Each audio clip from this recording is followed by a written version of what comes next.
Tuan-tuan nak tengok muka saya yang sebenar ke? Tak mau. Saya buka lah. Bismillahirrahmanirrahim. Alhamdulillahirrabbilalamin. Wassalatu wassalamu ala asyrafil anbiya'i wal mursalin wa ala alihi wa sahbihi ajma'in. Rabbi syrah li sadri wa yassir li amri wa hlul 'uqdatam min lisani yafqahu qawli, amma ba'd. Yang berbahagia Datin Sri Roziah binti Muhammad Tahir, Penaung Puspanita KKR, Kementerian Kerja Raya. Yang berbahagia Datin Salina binti Bakri, Pengurusi Puspanita Kementerian Kerja Raya. Pegawai kanan Kementerian Kerja Raya, tuan-tuan puan-puan, hadirin dan hadirat yang saya hormati sekalian, alhamdulillah. Thumma alhamdulillah, kita merafakkan setinggi-tinggi kesyukuran kepada Allah Subhanahu wa taala kerana pagi ini kita dapat bersua muka, kita dapat bertemu sebagaimana yang kita rancang. Alhamdulillah, kita merancang dengan cita-cita, Allah merancang dengan cinta, maka Allah Subhanahu wa taala, dengan perkenan Allah Subhanahu wa taala, maka hari ini apa yang kita rancangkan dapat kita laksanakan. Walaupun kita masih lagi dalam tempoh PKPP, saya faham kalau dulu-dulu kita buat di dewan besar itu, apa nama dewan tu? Datuk Tan Sri Muhammad Khalid kan, yang depan tu kan. PPZ kalau buat program dengan KKR memang situlah tempat dia. Memang ramai lah. Tapi kita faham dalam situasi sekarang kita dalam tempoh PKPP lagi. Maka ke mana-mana pun kalau kita nak buat program pun memang limited lah. Kita harus ada penjarakan fizikal sekarang ni kan. Dulu penjarakan sosial, sekarang ni penjarakan fizikal. Kita faham tentang itu. Dan PPZ pertamanya harus mengucapkan setinggi-tinggi penghargaan kepada KKR lah. Walaupun dalam tempoh PKPP ni, maknanya kita tidak orang kata apa, menghalang. KKR tidak menghalang untuk kita adakan program-program ilmiah. Sebentar lagi nanti insya-Allah dalam pukul 10 kita akan bersama-sama dengan selebriti lah, sebagaimana pengacara majlis sebut. Terima kasih kepada saudara pengacara majlis. Bila disebut kita akan bersama dengan selebriti, tuan-tuan nampaknya macam belum bersemangat lagi lah sebab yang datang depan ni tak macam selebriti pun kan. Memanglah kan, saya bukan selebriti kan, orang pun tak kenal. Tapi tak apalah tuan-tuan rahmati Allah Subhanahu wa taala. Di ruang dan peluang yang ada pada pagi ini, insya-Allah saya suka untuk berkongsi beberapa informasi berkenaan dengan pusat penghutang zakat dalam soal kewajipan berzakat dan juga perkhidmatan-perkhidmatan yang disediakan oleh PPZ, Majlis Agama Islam Wilayah Persekutuan, kepada masyarakat Islam kita khususnya di wilayah Persekutuan. Tuan-tuan rahmati Allah Subhanahu Wa Taala, terima kasih juga kepada yang berbahagia Datin Sri Roziah dan juga Datin yang berbahagia Datin Salina di atas kesudian untuk bersama-sama dengan kita pada pagi ini. Kita sangat-sangat rasa dihargai. Kita sangat-sangat rasa excited bila yang berbahagia Datin Sri dengan Datin boleh berada dengan kita. Tuan-tuan rahmati Allah Subhanahu Wa Taala, bab zakat ni tuan-tuan, saya nak cerita nak mula kat mana pun saya tak nak mula kat mana pun saya tak tahu kan. Sebab KKR adalah antara majikan yang menyediakan kemudahan skim potongan zakat bulanan kepada kaki tangan ataupun kepada warga kerja dia. Dan alhamdulillah, kutipan daripada warga kerja KKR, JKR dan agensi-agensi di bawah kementerian, alhamdulillah saban tahun ada peningkatan.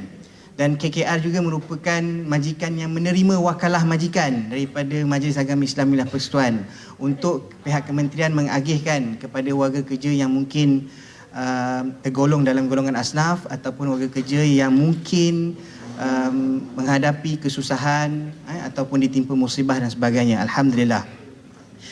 Jadi saya yakinlah yang ada dalam dewan ini pun warga kerja KKR yang ada dalam ni adalah antara pembayar-pembayar zakat yang menyumbang zakat melalui skim potongan zakat bulanan. Alhamdulillah.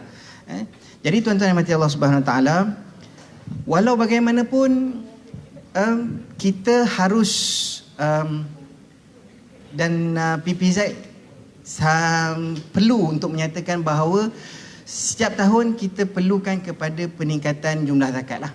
Kerana apa? Kerana golongan asnaf yang memerlukan, golongan asnaf yang diberikan bantuan melalui dana zakat ini semakin tahun semakin bertambah lah. Semakin tahun semakin bertambah. Ada di antara mereka yang diberikan dengan bantuan skim bantuan pelajaran, pendidikan untuk khususnya kepada anak-anak asnaf. Ada di antara mereka mendapat bantuan bulanan, secara bulanan. Ada di antara mereka yang mendapat bantuan-bantuan perubatan. Ada di antara mereka mendapat bantuan-bantuan perniagaan. Semuanya di Majlis Agama Islam Wilayah Persekutuan kita mempunyai 28 skim bantuan yang menggunakan dana zakat yang dikutip oleh PPZ yang diagihkan oleh pihak Baitul Mal Majlis Agama Islam Wilayah Persekutuan. Jadi tuan-tuan rahmati Allah Subhanahu Wa Taala, walaupun tuan-tuan dah buat potongan zakat, tuan-tuan dah bayar zakat di PPZ, saya suka untuk menyatakan bahawa PPZ dan Majlis Agama Islam Wilayah Persekutuan mempunyai peranan yang berbeza. Dalam zakat ini, kami ni bawah Majlis Agama Islam Wilayah Persekutuan lah. Cuma PPZ, Pusat Pungutan Zakat, ditubuhkan ataupun ditubuhkan oleh Majlis Agama Islam Persekutuan dan diberi peranan untuk membuat dakwah-dakwah zakat dan membuat kutipan zakat di wilayah persekutuan. Jadi PPZ ni kutip je lah. Yang ni walaupun mungkin antara kita dah tahu, tapi saya nak juga beritahu sebab ramai di kalangan kita juga yang tersilap. Bila sebut PPZ je ada yang datang nak minta bantuan dan sebagainya. Jadi kita untuk 28 skim tu tak duduk bawah PPZ lah. 28 skim tu duduk di bawah bahagian Baitul Mal Majlis Agama Islam Wilayah Persekutuan. Jadi Majlis Agama Islam Persekutuan di bawah bahagian Baitul Mal, mereka inilah yang berperanan untuk mengagihkan zakat-zakat yang dikumpul, yang dibayar oleh tuan-tuan kepada PPZ, akhirnya akan diagihkan oleh pihak Baitul Mal. Maknanya PPZ berperanan untuk mengutip zakat harta di wilayah persekutuan bagi pihak Majlis Agama Islam Wilayah Persekutuan. Jadi clear Baik, tuan-tuan mati Allah Subhanahu Wa Taala. Dan dalam tempoh 4 bulan ini kami mengadakan kempen ni lah. Ni dia. Kempen skim potongan zakat bulanan PZB. Tuan-tuan boleh memenangi hadiah-hadiah yang tertera dekat skrin ni lah. Kita tawarkan ada 4 komputer riba, kemudian kita ada 40 kad petrol, kita ada 40 telekong Siti Khadijah. Tersebut pula Siti Khadijah. Telekong eksklusif Saya tersebut pula Siti Khadijah. Alamak ai. Harap-harap ada rekod pula tu. Tak apalah. Saya harap Siti Khadijah kena bayarlah kat saya sebab saya dah promote dia. Kita ada 100 pemenang untuk voucher beli belah. Baik, bagaimana tuan-tuan perempuan nak memenangi ataupun berpeluang untuk memenangi hadiah-hadiah yang kita tawarkan ini? Jadi mana-mana warga kerja KKR yang belum membuat potongan zakat bulanan, tuan-tuan boleh membuat potongan zakat bulanan, daftar hari ini. Hari ini kita ada tim kita datang, kita buka kaunter kat luar tu. Nanti sebelum habis majlis kita boleh isi borang, dan kalau mungkin juga kalau ada masa, saya minta pegawai-pegawai saya untuk ulurkan borang pada tuan-tuan perempuan lah. Sebab kita nak buat daripada, ada cabutan betul? Tak ada, tak ada hadiah. Borang dah bagi, alhamdulillah. Okey, itu yang belum membuat potongan zakat bulanan. Jadi hari ini boleh mula daftar, isi borang dan serahkan kepada kami dan kita dan serahkan kepada pegawai-pegawai kami lah. Okey, bagi yang dah isi, dah potong dah. Ustaz, itu yang baru. Takkan hadiah ni untuk orang yang baru je. Yang kami ni yang lama ni macam mana? Takkan tak boleh menang kot. Baik, bagi mereka yang dah buat potongan zakat bulanan sebelum ini, tuan-tuan puan-puan pun boleh berpeluang untuk memenangi dan boleh join kempen kita ini dengan membuat penambahan potongan. Amount penambahan kan, contohlah sebelum ni buat RM20 sebulan, RM30 sebulan. Mungkin jumlah itu dah 5 tahun lepas, sampai sekarang sama je mungkin. Atau tuan-tuan perempuan mungkin dikurniakan rezeki, orang sibuk PKP, tuan-tuan mungkin dinaikkan pangkat ke contoh, jadi mungkin ada pergerakan gaji di situ. Jadi yang RM20 5 tahun lepas tu dah tak sesuai lah kot dengan kenaikan gaji dan sebagainya. Boleh taksir balik, kita kira balik Tengok, mungkin RM20 mungkin dah jadi RM25, mungkin dah jadi RM30. Jadi tuan-tuan boleh tambah amount potongan bulanan itu, dan puan-puan, tuan-tuan juga boleh berpeluang untuk menang hadiah-hadiah yang kita tawarkan ni. Kempen ni tak lama, bulan Ogos sampai bulan November je. Kita, yelah sebab nak habiskan tahun kan. Kalau nak bawa sampai tahun depan nanti lama sangat. Jadi hadiah ni pun mungkin orang pun dah tak ingat. Jadi kita seboleh-bolehnya kita selesaikan dalam tempoh 4 bulan ni, dan insya-Allah pemenang ni akan kita umumkan selepas bulan November lah. Baik, tuan-tuan rahmati Allah Subhanahu Wa Taala. Seterusnya, inilah dia zakat yang diperintah oleh Allah Subhanahu Wa Taala kepada kita. Dalam surah At-Taubah ayat 103 contohnya merupakan suatu ayat memang perintah. Bukan perintah kepada kita, bahkan perintah Allah Subhanahu Wa Taala kepada Nabi sallallahu alaihi wasallam supaya memungut, supaya mengambil zakat daripada orang-orang yang mempunyai ataupun memenuhi syarat-syarat untuk berzakat. Apa ayat dia? A'udzubillahi minasyaitonirrajim. Khudh min amwalihim sadaqatan tutahhiruhum wa tuzakkihim biha. Dan para ulama yang membuat tafsir Al-Quran menyatakan bahawa lebih 35 kali perkataan az-zakah Allah gandingkan dengan as-salah.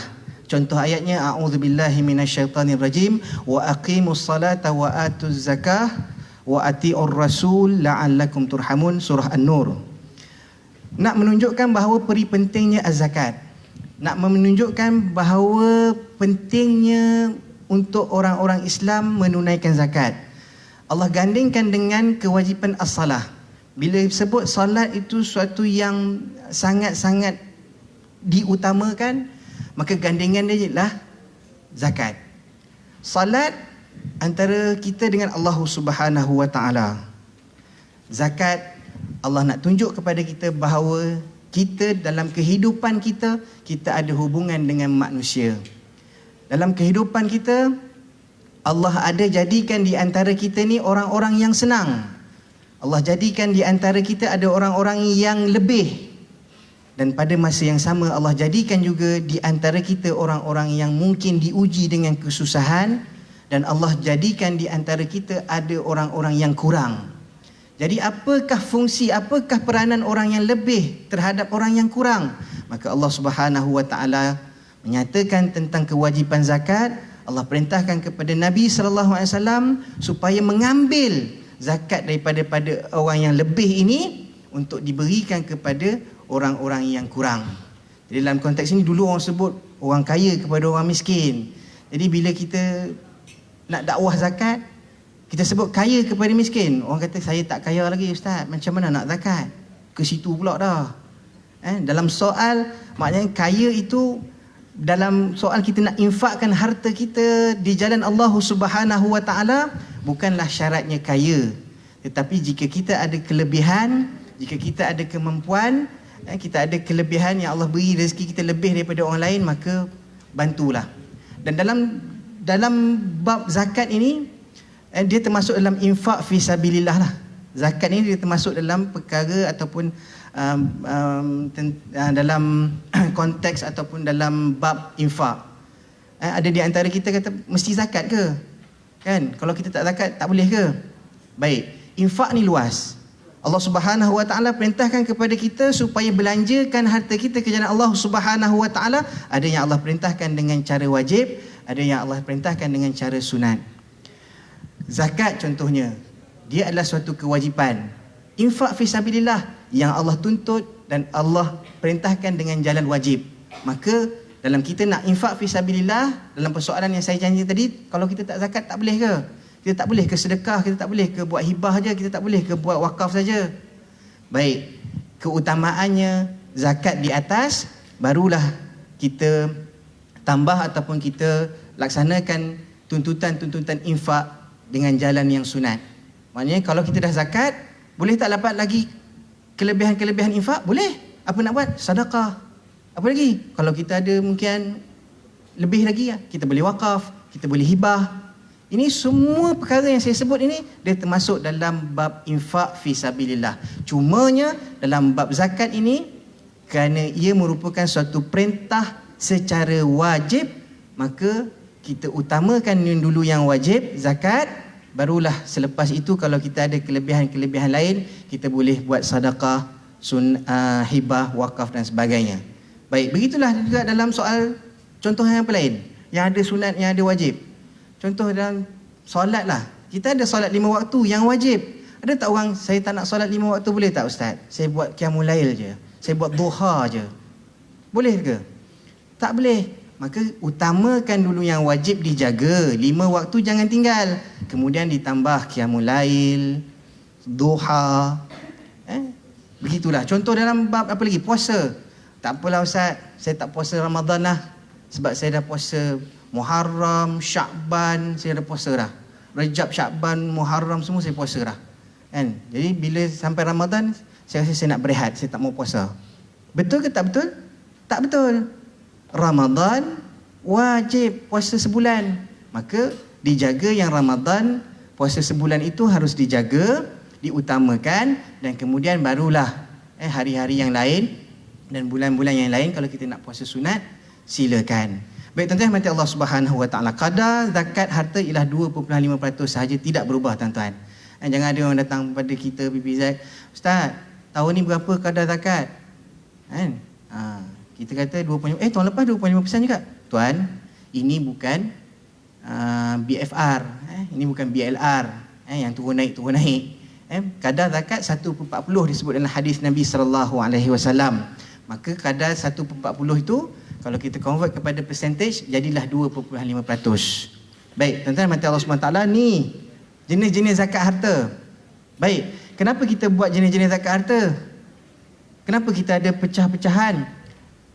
Tujuannya untuk kita memberikan kefahaman kepada masyarakat Islam. Ada di antara ahli masyarakat kita datang ke PPZ, Ustaz, saya nak bayar zakat. Bayar zakat apa makcik? Saya nak bayar zakat rumah lah Ustaz. Kenapa makcik nak bayar zakat rumah? Makcik dengar iklan PPZ. Ya ke makcik? Dengar di mana? Di TV.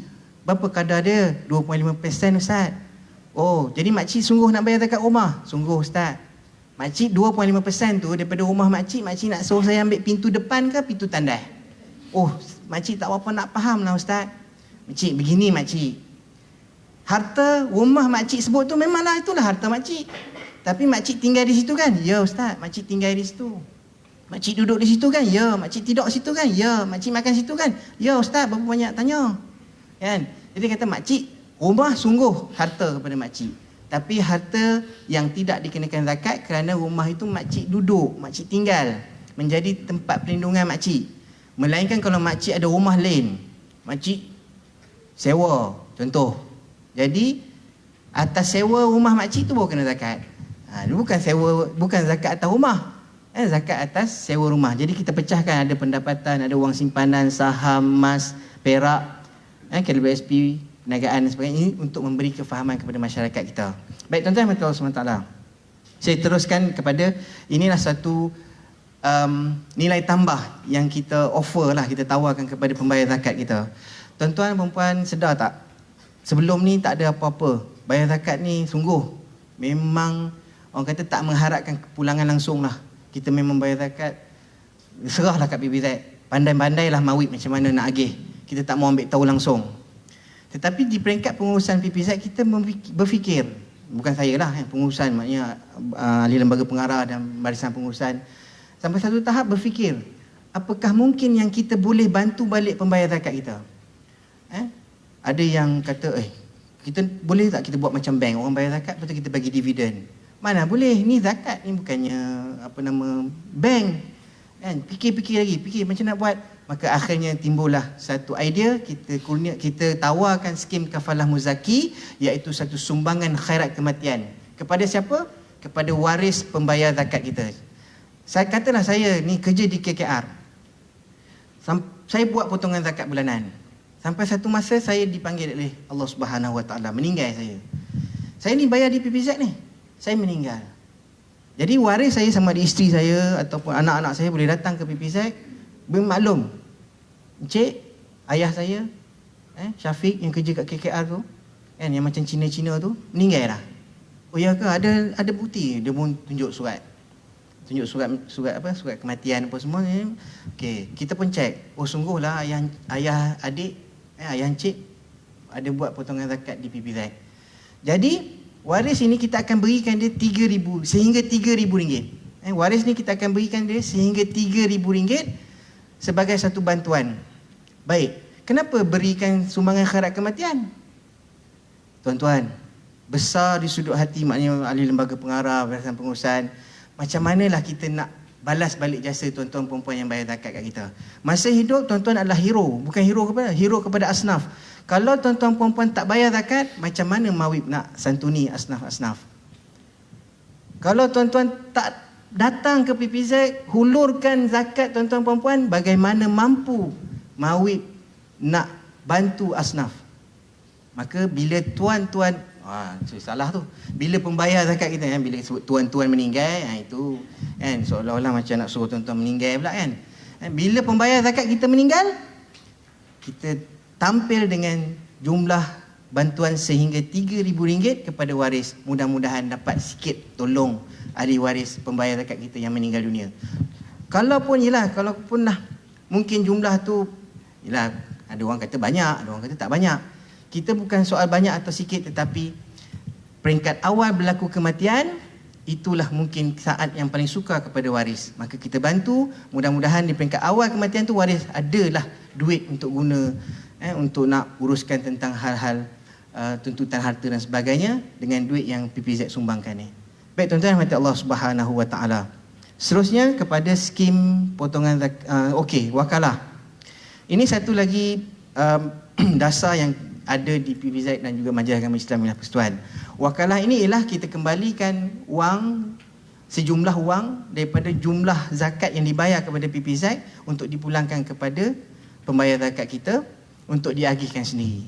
Baik, kita ada zakat ni wakalah majikan tuan-tuan. Yang ini yang sekarang ni KKR dah saya ingat dah 3 tahun kot. Adalah merupakan pemegang ataupun penerima wakalah majikan ni. 12.5% daripada jumlah keseluruhan potongan zakat daripada warga kerja KKR tu kita pulangkan. Saya ingat ada dalam apa? 300,000. 300,000. Okey, KKR agihkanlah dengan macam mana yang saya sebut tadi kepada warga kerja kita yang mungkin warga kerja kita okey, tapi mungkin anak-anak dia nak masuk universiti, tak ada bantuan dan sebagainya, mungkin boleh gunakan. Kita okey, mungkin isteri sahabat-sahabat kita yang kerja ni ditimpa musibah, sakit, masuk hospital, kos rawatan tinggi, mungkin kita boleh bantu dengan wakalah majikan ini. Baik, seterusnya kepada wakalah individu. Baik, wakalah individu ni yang bagi Datin Sri, Datin, yang ini adalah untuk individu-individu yang membayar zakat 25,000 setahun, jumlah zakat dia. Tak semestinya bayar sekaligus. Mungkin daripada potongan zakat bulanan sampai bulan 12 25,000. Maknanya sebulan RM2,100. Kod lah ada jusa lah kod kan. Jusa-jusa yang ada dalam kementerian ni mungkin buat potongan RM2,100. Sampai bulan 12 25,000 total jumlah zakat dia. Maka dia boleh mohon 25% untuk diagihkan sendiri oleh individu tadi. Yang ni bukan majikan. Yang tadi kita balikkan kepada kementerian sebab majikan. Yang ini kita balikkan, pulangkan pada individu. Tapi kalau dia 100,000 sehingga 999,999 sen, yang ni kita pulangkan lagi banyak, 37.5%. Dan kemudian kalau dia 1,000,000 setahun zakat, kita boleh bagi dia hingga 50%.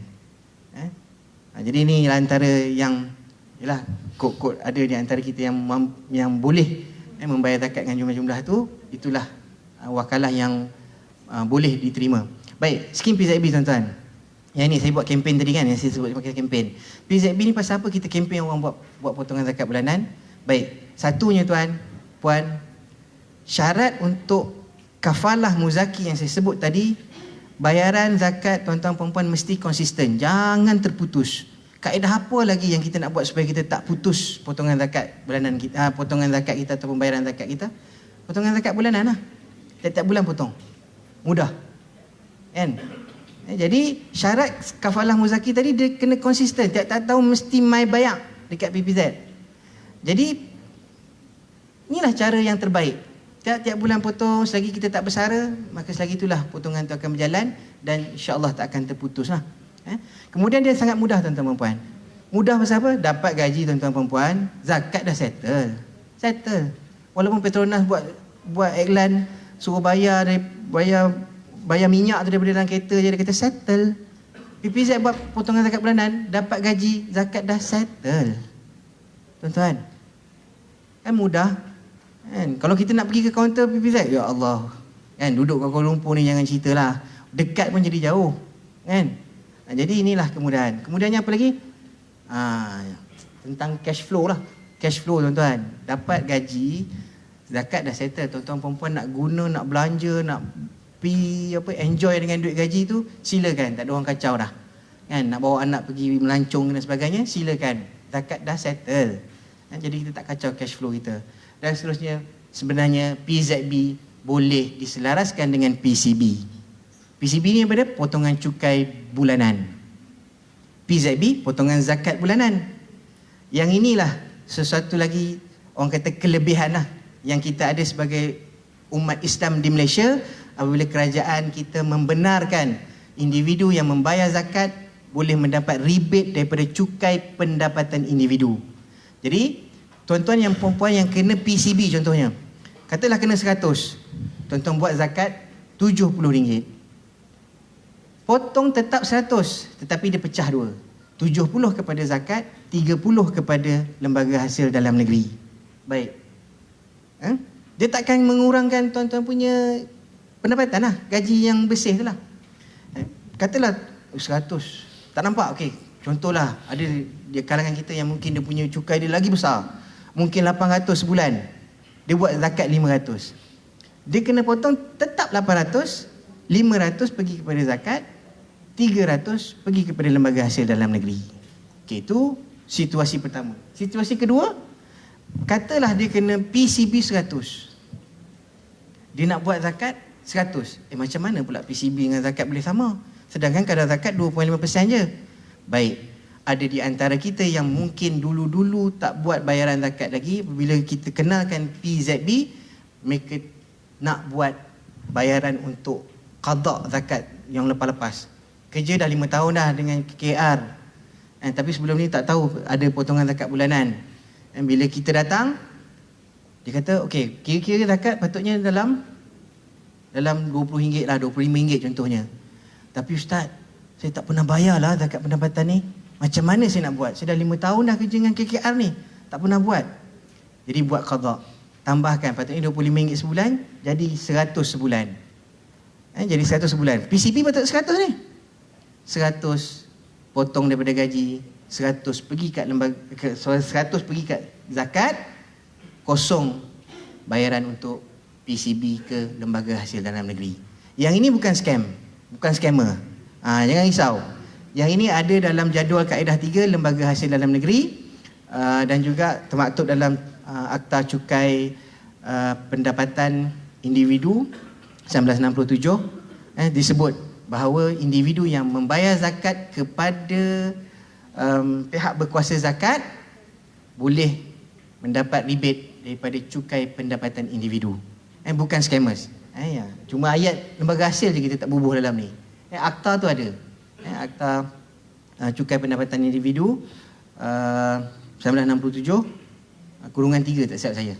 3A, kurungan 3A. Jadi tuan-tuan Allah Subhanahu Wa Taala, saya nak akhiri saya punya perkongsian informasi ni kepada tuan-tuan yang Allah Subhanahu Wa Taala, nak nyatakan bahawa jangan risau, jangan takut untuk berzakat, jangan takut untuk infak fi sabilillah. Apa kata Nabi? Nabi sebut, ma naqasat sadaqatum mim malin bal yazdad bal yazdad bal yazdad. Tidak akan kurang harta kita disebabkan dengan sedekah, bahkan bertambah, bertambah, bertambah. Nabi ulang bal yazdad tu 3 kali. Nak menunjukkan kepada kita tidak ada orang-orang yang akan jatuh miskin kerana infak fi sabilillah. Allah jamin, Allah jaga kita, Allah jaga harta kita. Bahkan saya nak kongsikan kepada tuan-tuan yang mati Allah Subhanahu Wa Taala, dalam satu hadis yang sangat panjang, Nabi sebut apa? Nabi sebut as-salah was-salatu nurun was-sadaqatu burhanun. Nak nyatakan kepada tuan-tuan perempuan, jangan risau ni, jangan risau pasal zakat ni. Sebab apa? Sehingga hari kiamat zakat akan menjadi peguam bela kepada kita. Berdasarkan hadis Nabi sebut, wassalatu nurun wassadaqatu burhanun. Sedekah yang keutamaan untuk ditafsirkan sebagai az-zakah oleh para mufassirin menyatakan bahawa sedekah yakni zakat itu merupakan dalil, merupakan bukti keimanan kita kepada Allah Subhanahu wa taala. Esok bila kita dah mati, esok bila kita dah meninggal dunia, sampai masa kita bertemu dengan Allah Subhanahu wa taala, lidah tak boleh bercakap, mulut tak boleh bercakap, apa pun tak boleh guna.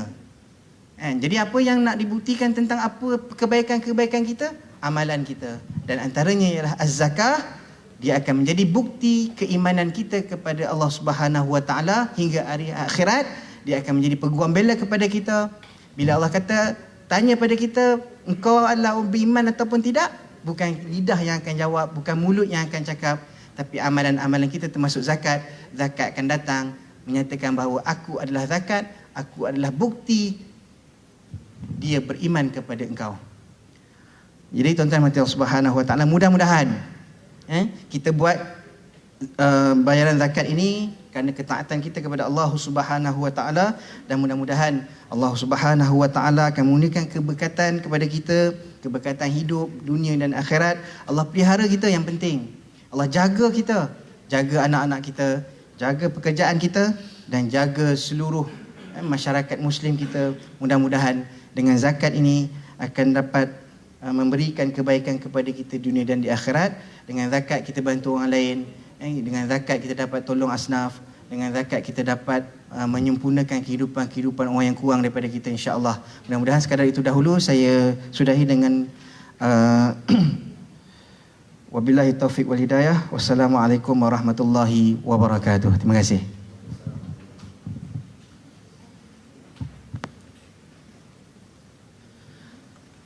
Majlis merekamkan jutaan terima kasih kepada Yang Berhormat Ustaz Muhammad Syafiq bin Abdullah di atas taklimat mengenai PPZ wilayah persekutuan. Jadi sekiranya ada di antara yang ingin bertanya untuk mendapat keterangan lanjut, PPZ ada menyediakan kaunter di luar Dewan Utama, insya-Allah. Baik, tetamu yang rahmat sekalian, saya mengharapkan kita terus setia di dalam Dewan Mulia ini kerana sebentar lagi kita akan teruskan wacana ilmu kita pada pagi ini, insya-Allah.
Bismillahirrahmanirrahim. Assalamualaikum warahmatullahi wabarakatuh. Salam sejahtera dan salam kemerdekaan. Kalau ada sebunga rampai, berikan saya buat penyeri. Hadirnya semua indah bernilai di Kementerian Kejuaraan Raya menjadi saksi. Satu tepukan untuk semua di dalam Dewan yang mulia ini. Tetamu kehormat yang bahagia Datin Sri Haji Ruziah Muhammad Tahir, isteri kepada Yang Berhormat Menteri Kanan Kejuaraan Raya, merangkap penaung Puspanita Kejuaraan Raya. Yang hormati Yang Bahagia Datin Salina binti Bakri, isteri kepada Yang Bahagia Datuk Ketua Setiausaha, merangkap pengurusi Puspanita Kejuaraan Raya. Yang Bahagia Al-Fadhil Ustaz Muhammad Syafiq bin Abdullah, Wakil Ketua PPZ Wilayah Persekutuan, dan seterusnya tuan-tuan dan puan yang dihormati sekalian. Pertamanya bersyukur kita kepada Allah Subhanahu Wa Taala, Tuhan yang punya dunia, yang masih lagi memberikan kita nama iman dan Islam, dan seterusnya dapat mempertemukan kita pada pagi ini dengan nikmat keamanan, kemakmuran dan kesejahteraan.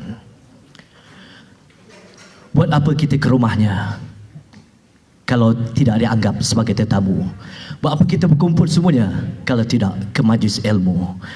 Majlis mengalukan kehadiran Yang bagi Datin Sri Datuk Datin dan seluruh tuan yang hormati sekalian ke program Wacana Ilmu Siri yang kedua 2020 peringkat Kementerian Kejuaraan Raya, di mana buat bicara kita pada hari ini adalah mengenai hijrah, dan alhamdulillah di atas kehadiran semua. Dan untuk informasi, kita masih lagi mengekalkan SOP daripada wabak COVID-19 dengan penjarakan. Kita gunakan mask dan juga gunakan sanitizer, insyaAllah. Jadi untuk informasi, kehadiran kita cuma dibenarkan hanya 100 orang. Tapi kalau lazim, kalau tak ada COVID, hampir 300 orang dalam dewan ini. Jadi hari ini kita akan bersama dengan wacana ilmu kita, di mana kita mendatangkan tetamu-tetamu khas di pentas utama. Untuk itu izinkan saya memperkenalkan tetamu kita. Yang pertama adalah Yang Bahagia Al-Fadilah Nurul Hidayah Kamarudin, iaitu Eksekutif Kanan Zakat Unit Dakwah Swasta, yang juga merupakan tenaga pengajar selalu di Kementerian Kejuaraan Raya. Dan yang ini selebriti yang kita datang khas pada pagi ini. Saya semua dah kenal. Kalau tak kenal, dah suara dia masih terngiang-ngiang di telinga kita, iaitu Farah Fauzana. Satu tepukan pada tetamu kita. Walaupun ada yang kenal, tapi tidak dapat menjadi adan profil dia. Jadi saya baca sedikit, minta izin Bapa. Beliau dilahirkan pada 7 Februari 1980 di Hospital Asunta Petaling Jaya, dan merupakan anak kedua daripada 3 orang adik-beradik. Kerjaya menjadi penyampai radio Era FM pada tahun 2004 hingga 2005. Menjadi penyampai radio Hot FM pada tahun 2016, menjadi pengajar melodi di TV3, menjadi pelakon utama Sikom Farah di TV3, menjadi pengacara Nona di TV3 bersama Nelofa, menjadi pengacara Rescue di TV3, menjadi pengacara muzik-muzik 30 dan 31 dia, dan juga di Hot FM. Dan pada masa kini beliau merupakan pengasas digital di bilik. Okey, itu di antaranya. Jadi hari ini saya perhatikan ramai juga lelaki yang hadir hari ini. Saya bayangkan ini adalah program untuk wanita, tapi mungkin juga lelaki ini peminat majlis ilmu dan mungkin juga sedang mencuba nasib. Jadi terima kasih kepada kehadiran semua, dan saya rasa saya akan serahkan terus majlis ini kepada Yang Bahagia Al-Fadilah Nur Hidayah untuk menjadi moderator untuk buat bicara kita, di mana wacana ilmu kita hari ini mengenai hijab, trend ataupun suruhan. Saya serahkan kepada Yang Bahagia.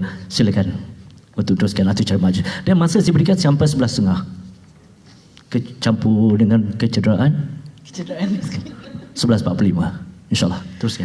Baik, terima kasih saya ucapkan kepada Tuan Abdul Wahab. Masya-Allah.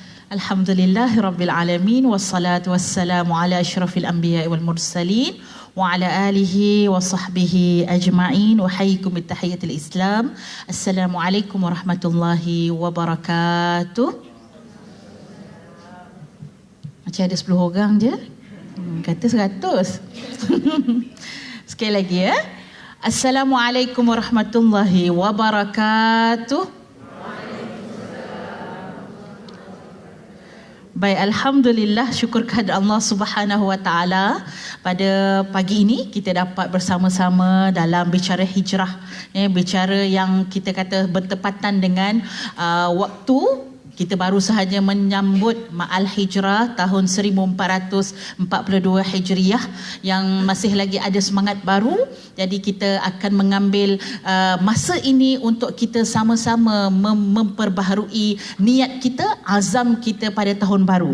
Dan yang pertama saya mengucapkan yang berbahagia penaung Puspanita KKR, yang berbahagia Datin Sri Haji Ruziah binti Muhammad Tahir, dan yang berbahagia Datin Salina Bakri, isteri KSU, merangkap pengurusi Pusmatita KKR, dan juga bos saya sendiri Ustaz Syafiq yang berada bersama dengan kita pada pagi ini. Dan tidak saya lupakan orang yang bukan makhluk asing tapi tidak asing lagi, Fafau. Masya-Allah, apa khabar Fafau? Sihat, Alhamdulillah. Assalamualaikum semua. Saya juga cuba untuk bersuara sedap seperti mana MC kita berada di Jabatan Kementerian Kerja Raya. Sedap suaranya. Masya Allah. Nak pantun juga. Tapi tak tahu sama ke tak rima akhir itu kan. Masya Allah. Saya kalau berforum bersama dengan saudari Fafau, bukan puan belum Bakal. InsyaAllah ni ramai ni. Banyak calon-calon di belakang sana kan. Maafkan saya Datin Sri. Saya memang jadi automatik ada skrip kan, hilang skrip. That's the best. That's the best kan? Sebab Fafau memang kita pun tahu dengan sejarah yang Fafau memang boleh pergilah mana-mana. Kadang-kadang dia ambil tugas saya moderator, saya pula jadi panel kan. So hari ini insya-Allah kita bersama dengan Fafau dan tuan-tuan dan puan-puan yang saya kasihi kerana Allah Subhanahu wa taala.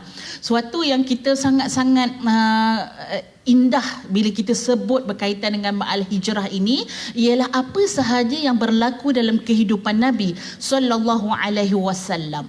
Ya, daripada lahirnya Nabi sampailah wafatnya Nabi, di sana ada hukum dan ada qudwah juga uswah yang menjadi model dalam kehidupan setiap umat Islam yang bergelar umat Nabi sallallahu alaihi wasallam. Walaupun perkara itu yang berlaku iaitu hijrah yang berlaku pada diri Nabi sallallahu alaihi wasallam, satu peristiwa yang kita kata kalau peristiwa yang berlaku pada diri kita mungkin dalam satu hari berlaku, mungkin dalam kesusahan yang dihadapi oleh Rasulullah sewaktu berada di Mekah, tempoh yang mungkin tak panjang 5-6 tahun, tetapi yang kita sebagai umatnya perlu ambil ialah apakah pengajaran ataupun ibrah daripada peristiwa tersebut yang menjadi modul untuk kita bahagia dalam kehidupan dunia kita.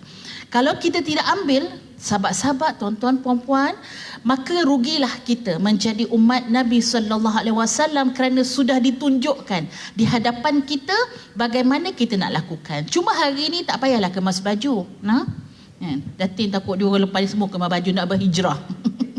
Kan? Hijrah maksudnya ialah perpindahan dari sudut bahasa ataupun pergerakan, berlaku perubahan di dalam sesuatu yang kita lakukan. Tetapi maksud la hijratul ba'dal fath, tiada hijrah selepas pembukaan kota Mekah, itu adalah hijrah yang dilakukan oleh Rasulullah yang kita nampak secara fizikal. Betul tak? Nampaklah perpindahan tersebut daripada kota Mekah ke kota Madinah, dapatlah penggerakan tersebut.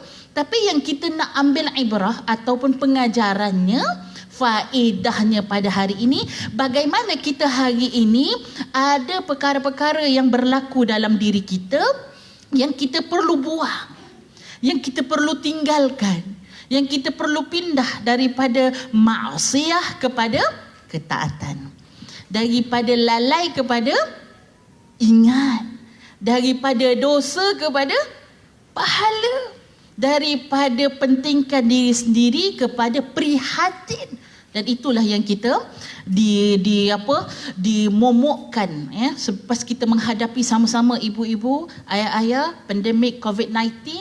Bagaimana kita dalam hati kita ada satu jiwa Yang mana jiwa tersebut kita boleh congkil dan kita boleh bangkitkan, iaitu apa? Jiwa prihatin kepada orang lain. Kalau kita pernah rasa susah, mungkin orang lain sekarang sedang rasa susah. Dan di situlah jiwa yang kita nak bangkitkan, supaya kita jangan melihat kepada diri kita sendiri, tetapi kita melihat juga apa yang sedang dialami oleh orang di sekeliling kita. Sayangi Malaysiaku. Apabila kita tengok antara benda yang kita perlu korek dalam diri kita untuk kita sama-sama berubah. Rasa macam khutbah Jumaat pula.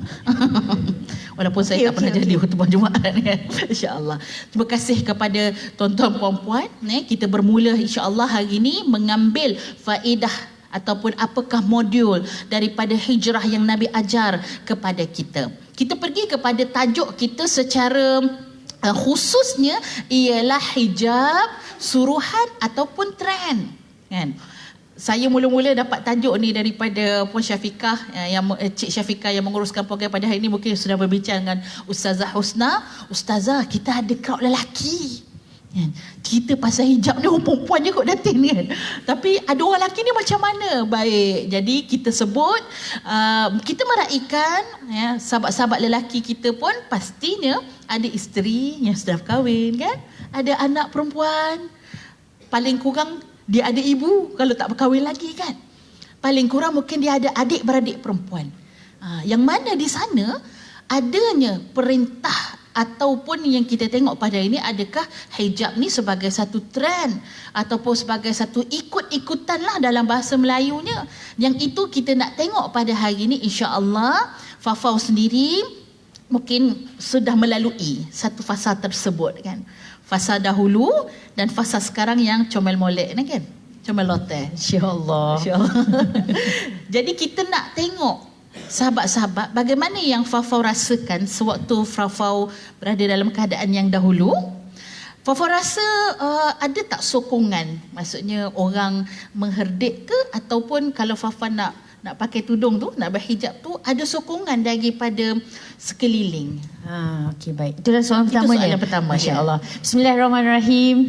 Saya pun nak guna ayat satu ayat. Bismillahirrahmanirrahim. La yadurru ma'asmi syai'un fil ardi wala fis samai wa huwas samiul alim. Masya-Allah. Satu malam saya hafal. Akhirnya berlancar. Okey. Terima kasih Ustazah. Terima kasih juga Datuk Sri dan semua yang hadir pada hari ini. Semua okey ke? Okey, siapa macam saya juga dulu sebelum saya jawab soalan tu. Saya nak tanya, siapa macam saya? Maknanya mungkin daripada sekolah rendah dia tidak bertudung. Mungkin di sekolah menengah tidak bertudung. Mungkin baru-baru ini ataupun siapa juga di kalangan anda juga geng saya. Saya nak tengok tangan. Ramai. Yes, abang-abang pun sama. Betul, tak apa. Dia mewakili keluarga ibu dan tak kisah.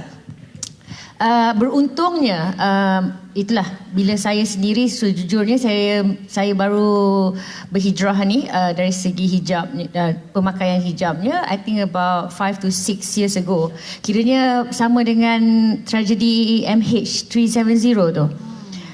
Itulah sebab saya punya tarikh tu, itu ialah start saya mula mengenakan selendang. Farazana tak akan tudung terus. Dia ego sikit, tak tahu kenapa. Dia ada masalah kat situ. Tapi saya menggunakan selendang dulu. Tapi perlu saya katakan sebenarnya saya juga berada di kalangan sahabat-sahabat yang positif. Maksudnya dekat sini ketika saya sekolah rendah, saya ada kawan-kawan saya yang bertudung. Tapi kita tidak ada situasi yang macam kau geng pakai tudung tak boleh lipatkan kita. Tak ada. Benda tu tak ada. Alhamdulillah. Pakai tudung ke, tak pakai tudung ke, seksi ke, apa ke, dia kira sekali. Dan dia berlarutan ke sekolah menengah, kemudian di UiTM. Masih lagi saya tidak ada rasa macam tu geng-geng pakai tudung. So saya tidak pernah merasa keadaan itu. Tetapi saya ada kawan-kawan yang pakai tudung akan datang kepada saya macam you seorang je yang tak judge I. Sebab saya rasa kita sejujurnya sebagai manusia lah, mungkin macam saya juga, kita ada macam dua group. Geng-geng pakai tudung kat sini, geng-geng tak pakai tudung kat sini. So dia secara automatik benda tu berlaku. But then bila saya mula untuk hijrah, saya sejujurnya takut dengan diri saya sendiri. Sebab itu saya selalu doa supaya apa yang saya buat selepas ini, penghijrahan itu tidak ada U-turn. Sebab saya tengok, sebab saya daripada sekolah juga, saya tengok ataupun daripada peredaran peningkatan usia tu, apabila rakan-rakan yang berhijrah kebetulan berada di depan mata saya, 50% of my friends who berhijrah, dia U-turn. Benda tu yang buatkan saya 50%, takut. 50%. Okay. Dia dah berhijrah, dia ada U-turn. So tapi saya pun, kita pula tak ada macam, kau ni dah pakai tudung, buka tudung pula. Tak ada. Benda tu tak keluar pula. Dia tak pakai tudung, dia pakai tudung. Benda tu memang is all about, that is your personal thing. Kita tak pernah involve lah. But then, disebabkan itu juga sebenarnya saya rasa memberi hikmah kepada saya untuk mengajar diri saya untuk betul-betul kenal. You buat ni, is it because of trend or is it because of suruhan ataupun memang kewajipan? Sebab pastinya ramai, saya sejujurnya tahu benda itu adalah wajib, tapi benda itu tidak, dia tak register, kan? Dia tak register dalam kepala. Dari segi keluarga pun tidak ada paksaan. Okey, dari segi keluarga, dari segi kawan-kawan tak ada paksaan. Tetapi bila Ustazah tanya pasal sokongan itu, apabila kita, sejak kita pergi ke kelas-kelas kan, untuk menjadi seorang baik, kita kena sentiasa berdampingan dengan mereka yang baik. Untuk menjadi yang sihat, kita sentiasa berdampingan dengan orang yang bekerja ataupun sentiasa bersenam. Bukannya dengan mereka yang kuat makan. Contoh. Jangan kawan dengan saya, tak boleh. Nanti saya pergi kedai yang banyak makan. Okey. Saya sentiasa berkawan. Sebab saya macam random lah. Kadang-kadang saya memang muka tak malu. Saya akan pergi je. Kadang-kadang grup tu pun saya tak kenal. Tapi saya tengok kakak-kakak ni, geng-geng ni semua macam asyik pergi mana. Sampai kan saya pernah terdetik dalam hati, tak ada sekali pun diorang ni tak nak ke ajak saya. Pernah tak kawan-kawan kita kat sini, kadang-kadang bila kita nak pergi kan, kita hanya ajak kawan-kawan kita yang se-style saja. Angguk. Faham? Tak apa. Kita tak salahkan diri korang. Saya pun tak salahkan diri saya. So, mungkin salah saya ketika itu, saya tidak buka mulut untuk macam, korang pergi mana? Tapi mungkin juga di antara anda yang dah sentiasa pergi ke kelas-kelas itu ataupun yang dah sentiasa menuju ke situ, tidak pula bertanya kepada saya, you tak nak ke join kita orang? Kau setiap hari Khamis kita ada ni tau. Tak ada orang. Sampailah saya fikir, diorang ni asyik pergi je. Saya buat muka tak malu. Saya memang akan tanya, korang buat apa tu? Korang certain days mesti pergi kat di setempat. Dia ada kelas lah, I tak tahu apa. I pun tak tahu. So macam, kita orang ada ni je. Macam dia, that's why saya belajar perkataan usrah lah. Saya tahu kelas agama je. Kan, sekarang ni ada usrah, ada macam-macam kelas kan sebenarnya. So bila saya pergi, and then dia orang akan cakap, you nak join? Dia punya first response tu sebenarnya, Datin Sri, kawan-kawan sekalian. First response tu sebenarnya memainkan peranan. Saya cakap ni daripada pengalaman lah sebenarnya.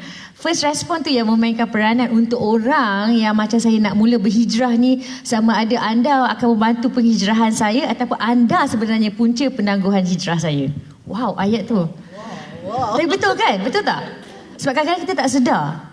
Bila saya sendiri mengalaminya, betul bila dah macam ni, so baru saya perasan, alamak, sebab itu setiap perkataan kita, perbuatan kita itu sebenarnya ia bukan dari segi pemakaian, keseluruhannya perlu berhijrah. Tak semestinya I dah berhijrah tudung, but my mouth is not as hijrah as like dia tak sama, dia tak jive. So bila saya diberi respon yang macam, you nak ikut I pergi kelas, kita orang pergi kelas. Dalam hati saya macam, tak boleh ke? Macam terus saya cakap, sorry, kelas ni dalam masjid ke? Tak. Kelas ni kena pakai tudung saja ke? Sebab saya kan Vogue kan. Masih lagi Vogue lah sekarang. Macam dulu kan Vogue kan. So, lepas tu dia pun jawab tak. Okay, so saya tak boleh masuk ke? Tak. Dia kata tidak pula. Dia kata tidak. Boleh. So, I terus tanya dekat dia. So, kenapa you tanya I nak ikut? Sebab you pun tak boleh. I memang masa tu, ya Allah, janganlah kenal Fauzana dulu. Mulut dia lakar. Nasib baik kenal sekarang. Alhamdulillah. Masya Allah. InsyaAllah. Tak, maksud saya memang lepas. Sebab pada saya being transparent. Saya je macam, tapi saya pula jadi saya tak ambil hati. Buat muka tak malu lagi sekali. Kata, okay, kita tak tahu you nak ikut. Okay, tak apa, saya pun masuk. So pun saya join diorang. Oh, interesting class. Tapi macam biasa lah sebab saya duduk belakang kan. Pandang belakang. Farzana. Sama ada dia mengumpat aku Farzana ataupun macam, dia masuk kelas agama tapi tak pakai tudung. Hello, I don't know. Sebab itu saya fikir kadang-kadang, bila, especially kalau bukan dalam masjid lah, kita tak ada masalah. Saya memang tidak ada masalah untuk orang yang macam dia nak pakai selendang, because saya dah selalu menerima itu. Saya pergi kelas, saya akan random.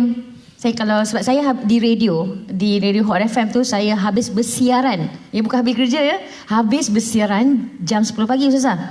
Tetapi habis kerjanya jam 2 petang. Masuk pukul 5 pagi, habisnya jam 2 petang. Bukan seronok sangat jadi penyampai radio 4 jam. Tidak ya. Tapi kita ada break. So saya kadang-kadang selepas ada break tu, saya akan macam random pergi ke kelas berhampiran dekat kawasan Damansara tu, yang bukan di masjid. Saya pula ada perasaan ego. Saya mengakulah. Saya tak nak pergi ke kelas agama ataupun pergi ke sesuatu majlis kena pakai tudung sebab ni kena pakai tudung. Saya tak register perkataan kita kena menghormati majlis. Faham kan? Sebenarnya tak salah pun, tapi sebab Farzana tu dia jahat dulu. Dululah, sekarang insya-Allah dia baik. So I'm not gonna wear tudung. Saya bagi contoh satu lah ya Puan Sri dan semua. Saya menjadi pengacara Nona. Ya, saya pasti ramai pun tak sangka Farzana jadi pengacara Nona, saya faham. Saya diminta untuk pergi ke Gaza. Saya pergi ke Gaza.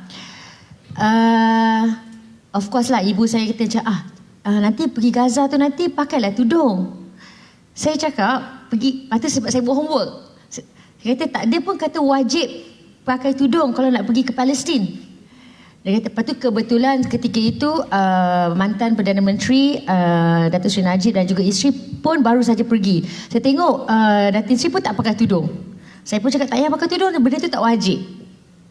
So selendang pun saya tak nak pakai masa itu. Sedangkan kita nak bersiaran ni kan. So maknanya saya punya degil tu sebab saya tak nak pakai sebab trend. I don't want to pakai because you ask me to pakai. Because I want to pakai because I want to wear. So saya selalu cakap dengan kawan-kawan macam it's okay lah. Saya dah dapat kawan-kawan yang bantu.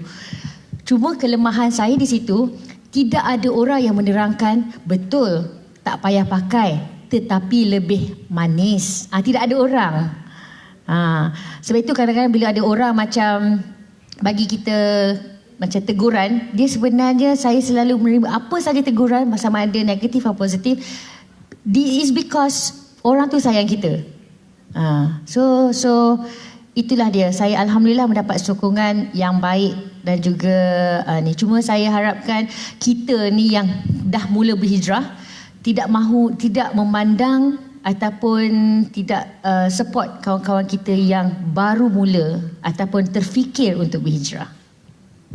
Masya Allah.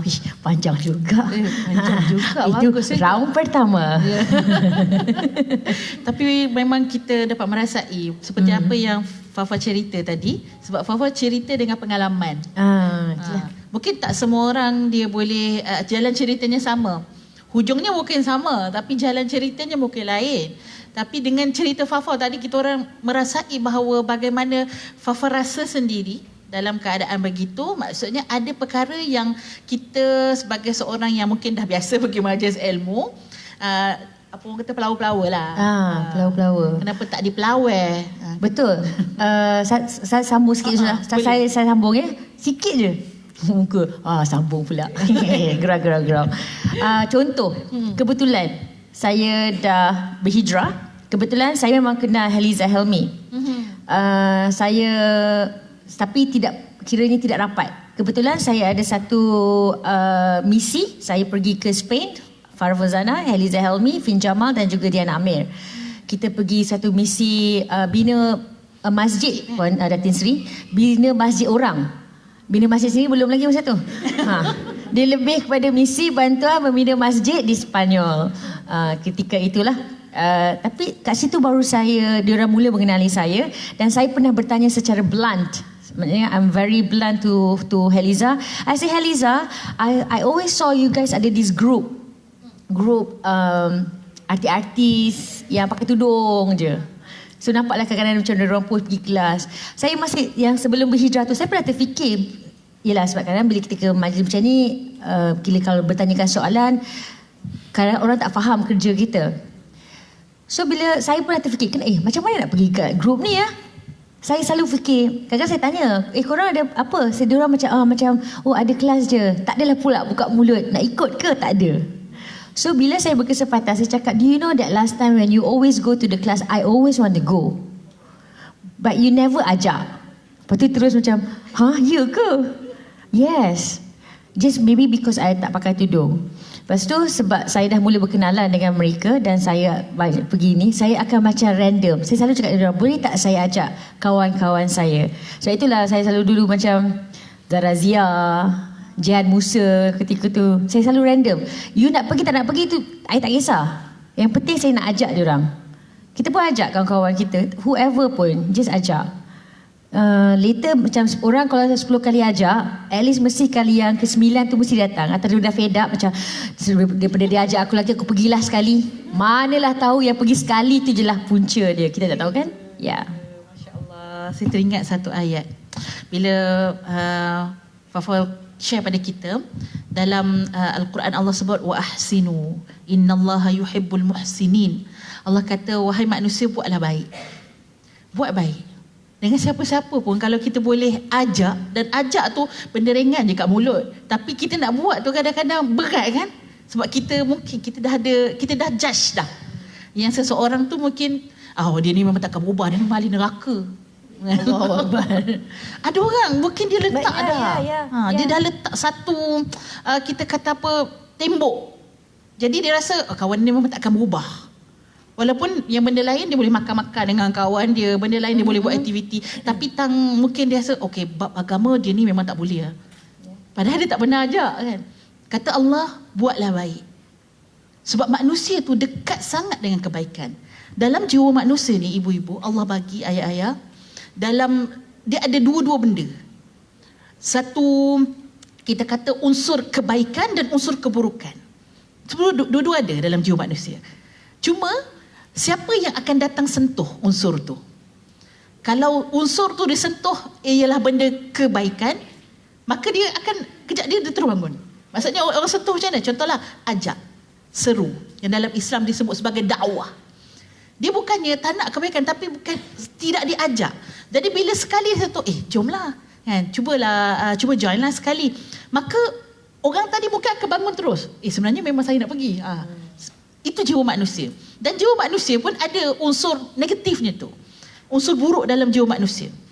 Bila diajak benda yang, jomlah enjoy lah dulu kan. Kita muda lagi. Belum macam lagi kan. Enjoy dulu. Dulu lah kan. Dan kadang-kadang kita pun terus bangun. Sebab apa?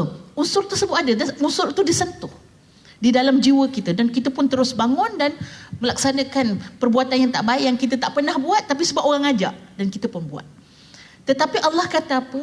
Sesungguhnya fitrah manusia, yang hakikatnya fitrah manusia, dia suka kepada yang baik itu lebih berbanding yang tak baik. Lagi mudah sebenarnya suruh orang buat baik. Sebab tu kita kena dekatkan diri kita dengan kebaikan, ajak orang buat kebaikan, buat baik dengan orang. Innallaha yuhibbul muhsinin. Dan Allah menyukai, dapat kita kata favorite, iaitu apa? Bukan favorite daripada manusia atau favorite daripada orang di sekeliling kita, tapi kita dapat menjadi favorite Allah. Allah suka, Allah sayang, dan Allah cinta. Siapa dapat cinta Allah, dia dapat apa tuan-tuan puan-puan? Dapat semua. Dapat bahagia dunia, dapat suami soleh, dapat anak baik, dapat kerja baik. Sebab apa? Allah dah sayang dia. Betul tak? Ada masalah pun boleh keluar daripada masalah. Kerana apa? Dia sudah mendapat perhatian daripada Allah. Basic dia. Jadilah orang baik. Ajaklah orang kebaikan. Buatlah baik dengan siapa saja. Sama ada orang tu orang baik ataupun orang tu pada kita orang tak baik, ajak sahaja. Seru sahaja kepada kebaikan. Dengan binatang, dengan alam, dengan manusia, dengan apa sahaja yang ada di hadapan kita, buatlah kebaikan kerana fitrah kebaikan itu sangat dekat dengan jiwa manusia. Dan sebab itu apabila kita ajak orang buat baik, kadang-kadang kita tak sangka rupanya itu adalah sebagai satu saham sebenarnya. Dan sebab itu saya suka kalau artis-artis berhijrah. Saya sangat suka. Sebab dia ada follower. Subhanallah. Kita kalau kita pakai tudung, kita pakai tudung, tak ada siapa pun ikut, tak ada siapa pun nak ambil berita buat bahan berita pada hari itu kan. Tapi kalau artis pakai tudung, wartawan dia akan buat cerita. Kan? Viral hari ini. Fafau sudah berhijab. Wah. Tapi kebetulan Ustazah, saya rasa boleh cari kot, tak ada artikel yang berceritakan tentang penghijrahan itu, sebab mereka pun was-was ataupun confused sebab kau ni Datuk Siti Nurhaliza ke selendang jambul. Masa Nona tu jambul selendang. Macam tu. Lepas tu baru lepas dah selendang macam tu pula turban pula. Dia macam perlahan-lahan lah turban pula. Lepas tu saya ingat lagi hari pertama saya nak kiranya bersiaran ataupun ni keluar rumah dengan menggunakan serkup. Serkup tu nenek-nenek je. Inner. Dia Ini cecet sikit tu lah. Saya dulu panggil serkup je. Saya pernah cakap dekat student kan. Saya pakai serkup. Lepas tu budak tu jerit. Serkup tu nenek saya je pakai kak. Okay, sorry. Inner. So I remember when I nak start pakai inner and selendang yet nampak leher pun saya nervous. Sebab saya cakap dengan diri saya, it's a hijrah. I mean, I may be slow lah. Kiranya saya ni memang penghijrahan saya ni memang lembab lah. Tapi saya pasti setiap orang kita semua ada cara penghijrahan sendiri. So itu daripada yang selendang kain tu saja, dan saya turban dan saya berinner and selendang yet nampak leher. Kemudian slowly lah benda tu berubah-ubah. Sebab itu saya rasa kalau anda lihat apa saya masih lagi dalam proses. Dan sebab itu juga Ustazah, setiap kali saya melihat kawan-kawan saya dekat luar sana, yang completenya saya akan macam Alhamdulillah. Yang tak completenya saya rasa saya akan sentiasa bercakap dalam hati, dia pasti sedang menuju penghijrahan itu. Contoh yang paling mudah kita kalau cakap, kalau kawan-kawan saya bersukan lah contohnya, ada setengah akan of course lah inner t-shirt lagi, jaket ke apa ke kan. Setengah kawan walaupun dia dah berhijrah tudung, tapi dah hanya pakai t-shirt saja, nampak lengan.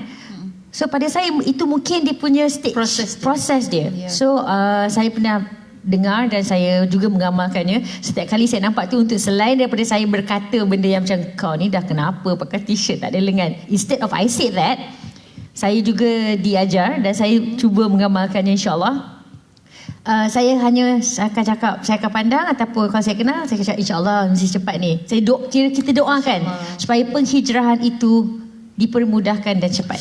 Ya, betul. Sebab kita pun tak tahu kan apa yang dia rasa dengan penghijrahan tersebut.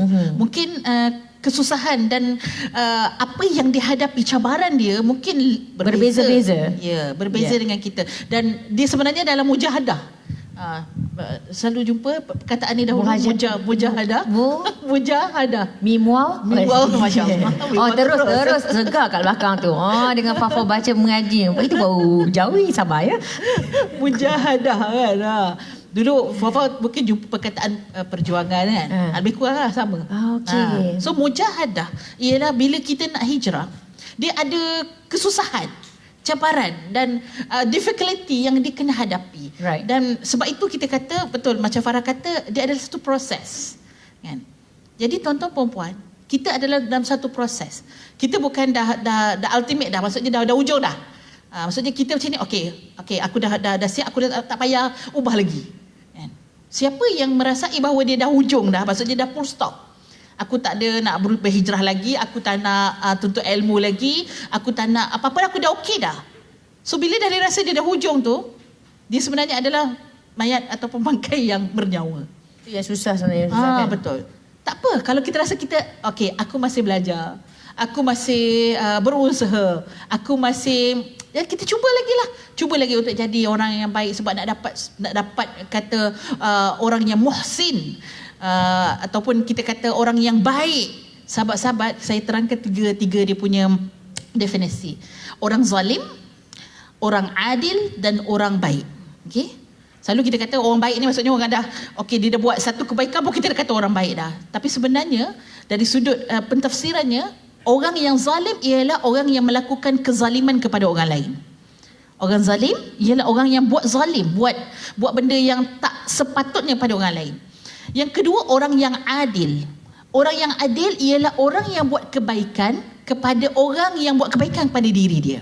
Contohlah, saya bagi contoh. Hari tu pun saya share dengan sahabat-sahabat di Surau KKR. Saya punya kelas pada minggu ketiga kan, minggu ketiga pada hari Jumaat. Saya kata contoh, jiran kita bagi kita cengkodok pisang. Ya.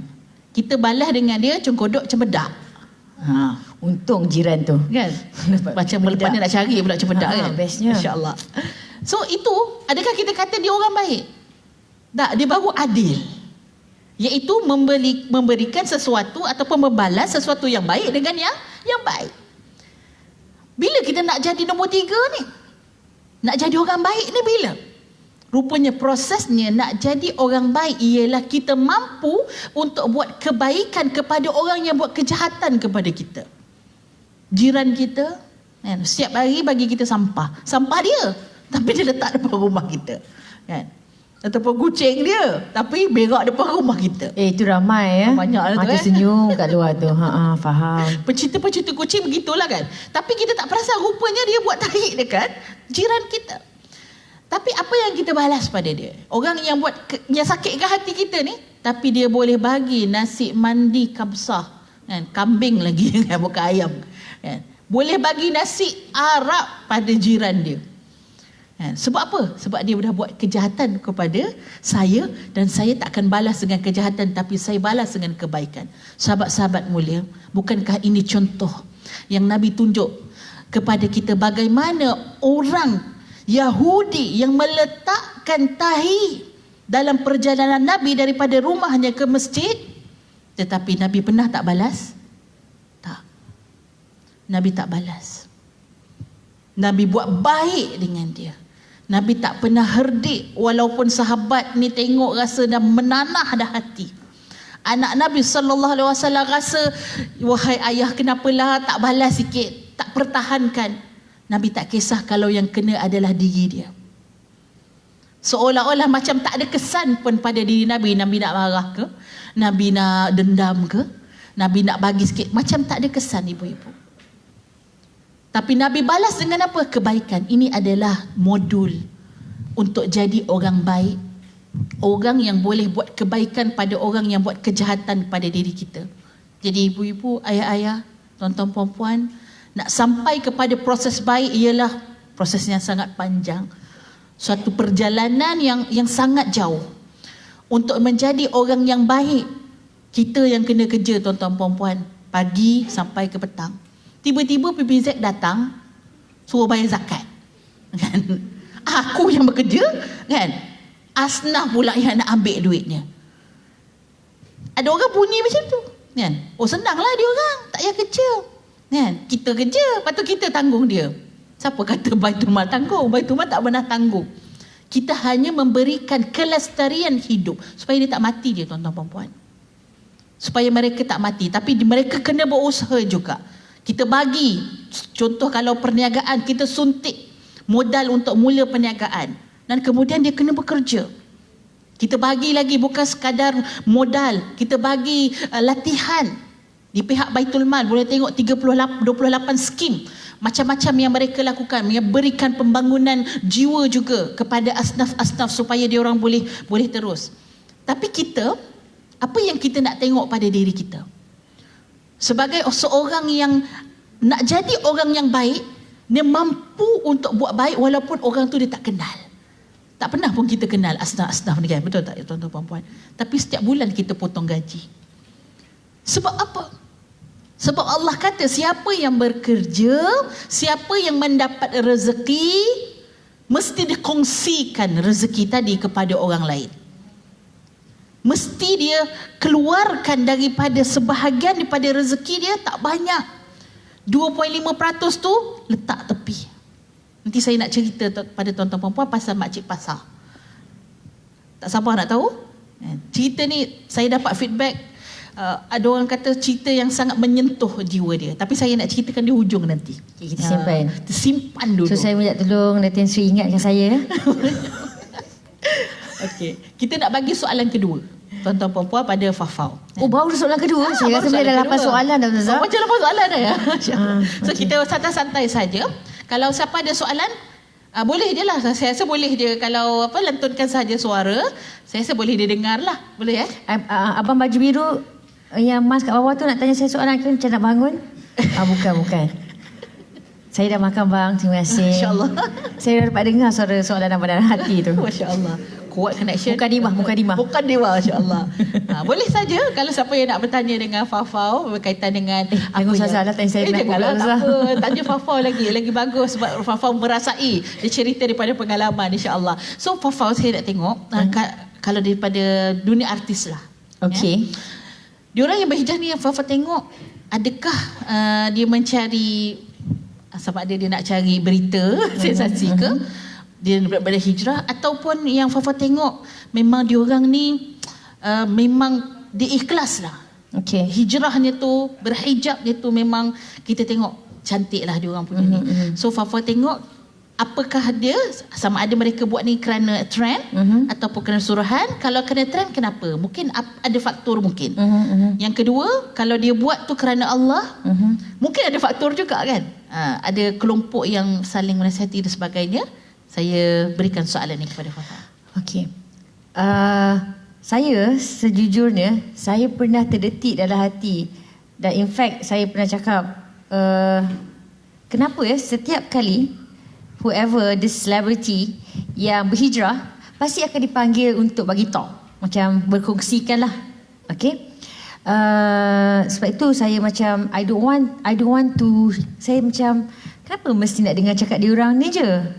Sebab pada saya, mungkin dalam industri kita ni, kira artis ni lah yang diberi perhatian. Tapi kalau saya letakkan diri saya di kalangan kita, saya dekat tempat anda kat luar tu, setiap jabatan, setiap kementerian, setiap office, dia pasti akan ada seorang yang akan menjadi perhatian. Kiranya dia artis you guys lah, I would say. Ataupun anda juga bakal menjadi artis apabila ni I'm talking about dalam jabatan kita kan. Sebab selalu orang fikir kenapa artis je nak bagi nak berkongsikan benda ni. Tapi mungkin sebab bila artis macam cakap mungkin dia related. Sebab saya selalu cakap ada juga kawan-kawan saya yang kat pejabat yang dulu tak pakai tudung and then now berhijrah. Semua orang duk menghadap dia sekarang. Semua orang nak dengar cerita daripada dia. Support ada juga. So saya harap anda tidaklah terfikir kenapa pula artis yang kira kami ni nak berkongsi. Satu lagi yang saya perasan sebab kita lebih excited bila tak kisahlah sama ada di selebriti mahupun di kalangan kita, the moment seseorang itu berhijrah, sama juga dengan lelaki, walaupun lelaki tidak berhijrah dengan pemakaian tetapi dengan perbuatan. Okey, kebanyakan selebriti lelaki perbuatan kita dah tahu dah, cara the way dia approach kita, percakapan dia tu, perhijrahan itu cantik. Tapi the moment penghijrahan itu berlaku, kita lebih sibuk macam, kenapa you pakai tudung ni? Datin, kenapa pakai tudung? Instead of the first thing first, kita jumpa dengan orang yang mula berhijrah, kita mengucapkan tahniah. Okay, berapa kali?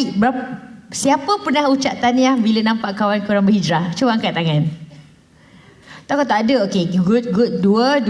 Okay, gang. Okay, Datin, angkat tangan sikit Datin. Okay, Datin angkat. So, betul tak Ustazah? Mungkin saya silap lah. Tapi, itulah yang berlaku. Jarang apabila penghijrahan itu berlaku, kita ucapkan congratulations. Walau apa pun punca dan asbab dia berhijrah. So, apabila orang yang berhijrah itu, macam kita lah dapat rumah baru. Kita berhijrah daripada rumah flat ke rumah besar. Congratulations rumah besar. Dia tak ada pun tanya, kenapa kau pindah rumah besar? Tak ada orang tanya. Maknanya automatically orang tahu dia ada rezeki lebih dia berpindah ke rumah besar. Sama juga dengan penghijrahan dari segi luaran dan dalaman ini. Bila penghijrahan itu maksudnya Allah tu lebih sayang macam Ustazah kata tadi. Mungkin dulu Allah sayang kita sikit. Sekarang dia sayang lebih, dia berhijrah. Congratulations, that is the first word saya rasa. Dan saya bila melihat mereka ini, apabila penggunaan trend itu, dulu saya fikir benda tu trend, tapi bila saya tengok tak salah trend tu. Trend tu tak salah. Cuma yang salahnya kita yang tidak membantu mereka yang mengikut trend tu. For me, I always fikir, saya selalu salahkan diri saya. Saya pernah ada beberapa artis yang make a U-turn. Saya selalu macam, alamak, walaupun saya tak kenal ke apa kan, memang saya setengah tu memang tak kenal lah, walaupun dia selebriti, tapi macam I should have like congratulate dengan dia ke, ataupun saya buat muka tak malu, saya tanya dia, is everything okay? So benda macam tu. So pada saya, kalau ia berlaku trend, sebab mungkin kadang-kadang saya suka-suka pakai je tudung ni, tapi bila dah suka-suka pakai sebab trend, tapi lama-lama macam perasan benda ni sesuai, mungkin benda tu boleh. Ya, dan saya fikir itu sajalah sebab tidak dapat sokongan. And then satu lagi yang saya rasa, bila kita buat penghijrahan ini Ustazah, bila kita sebut tentang suruhan tu adalah pastilah semua orang memang tahu. Cuma dari segi penghijrahan itu, kalau kita nak tengok, kalau kita nak melihat secara mata kasar, dia hanya kalau penghijrahan pakaian saja. Tapi kalau penghijrahan itu bermula dengan perbuatan, percakapan, dan kita tahu yang dia sebenarnya betul-betul ni. Contoh saya selalu cakap lah, saya memang masih lagi berhijrah. Sebab saya dulu Datin Seri, kawan-kawan, percayalah cakap saya sampai awkward nak kerja kat radio. Okey, siapa pernah dengar Hot FM lebih hangat daripada biasa? Anda sedang mendengarkan radio Kementerian Kerja Raya di jam 11 pagi dengan mendengarkan lagu daripada Datin Seri sebentar lagi. So, saya tak pastilah kalau anda pernah dengar suara saya, tapi macam kalau apa yang anda dengar saya dekat radio tu adalah basically saya. Sebab itu saya punya Instagram, social media saya Datin Seri, The Real Fafau. What you see, what you hear, that's the real me. Saya agak transparent, saya tak bagi cover. Kalau gelak tu, ya Allah, sesungguh-sungguhnya. Siapa mak saya selalu akan ting masuk message. Gelak tu. Sebab dia dengar, susah hati aku. Kan? So, saya confused sebab bila saya nak berhijrah, sebab I want to hijrah the whole thing. Sebab saya tak nak hijrah pakai tudung je. No, I want to hijrah the whole thing.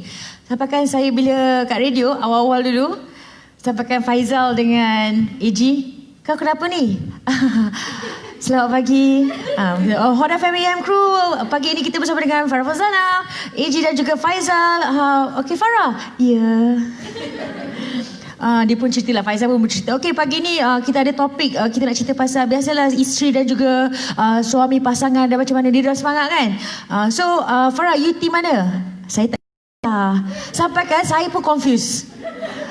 Sebab saya fikir kalau saya jadi diri saya, kau tak berubah sebab kau nak berubah. It's not about your luaran kan. So okay, sekali, dua kali. Sampai kan yang dua jantan suami orang ni, sebab dia are my best friend. Dia orang sangat concern dengan saya. Sampai kan dia orang yang jadi dia dah bagi tazkirah dekat saya, Ustaz. Duduk sini, kau ni kenapa ni? Dia tanya. Saya cakap, yelah kalau aku gelak nanti orang sebab saya lebih fikir apa orang cakap. Kan? Aku nak berubah. Aku nak berubah. Aku tahu aku pakai tudung cakap macam tu kan. Kan kalau kau tahu lah aku gelak Lepas tu siapa tengok ATV pagi-pagi tu, kat situ pula ada kamera Datin Seri. Kan tertonggeng ke apa ke, dah lah kau pakai tudung, tertonggeng, terkekak. So macam-macam. Saya macam sampaikan saya pernah cakap dengan bos boleh tak buang TV ni? Saya stres. Kan? Sebab yelah saya mulalah saya fikir. But both of them said to me, inilah sokongan kawan yang kita perlu. Abang-abang ya, laki-laki ni tolonglah ya. Tolong support orang macam saya. Wah, tiba-tiba. What they said to me is, Farah, people already accept who you are. Tapi kalau mereka boleh terima kelemahan you, itulah yang terbaik. Sebab orang selalu menerima kebaikan kita je. Kita tak nak tengok kawan-kawan punya kelemahan. Sebenarnya kelemahan seseorang itu adalah kekuatan diri dia. So bila saya terdengar tu saya macam ouch.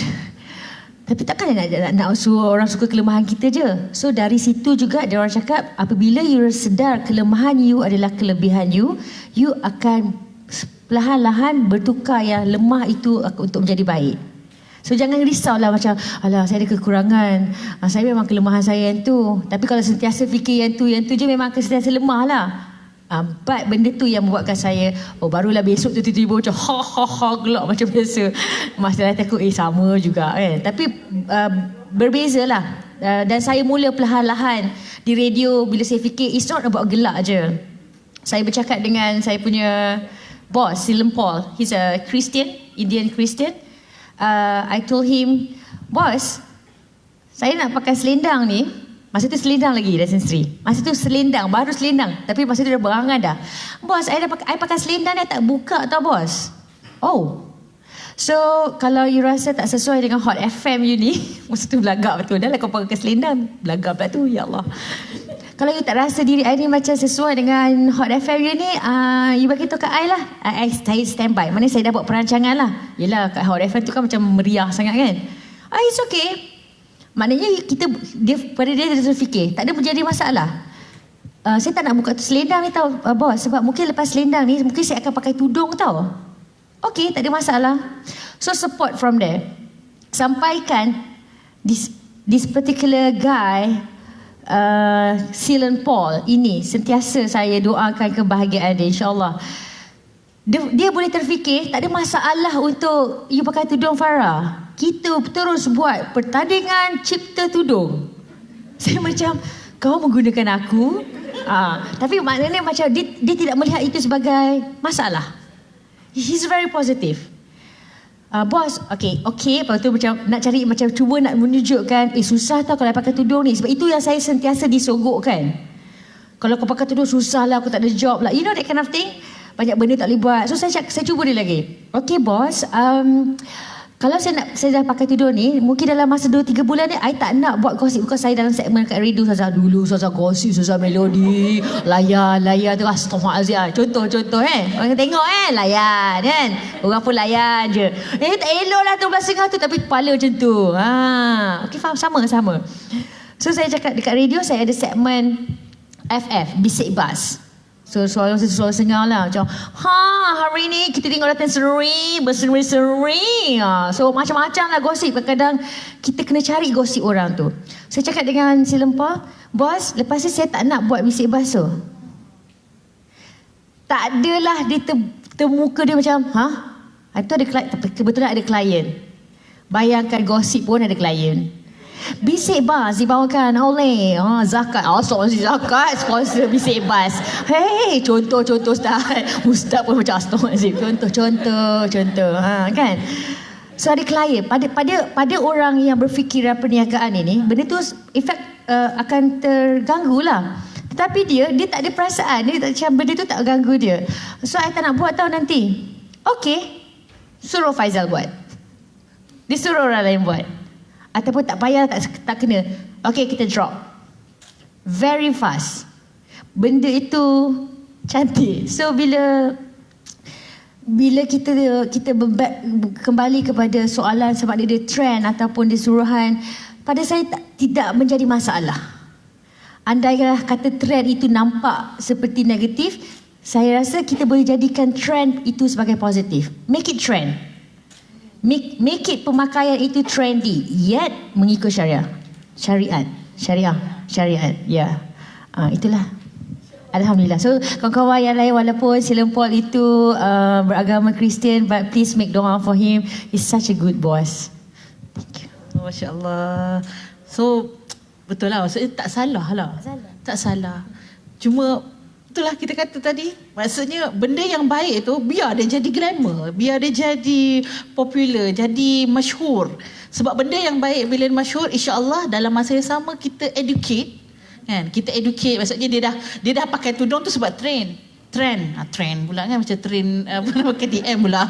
Trend. Dia dah pakai tudung tu sebab trend, tapi kita educate, maksudnya kita adakan pengisian di sana.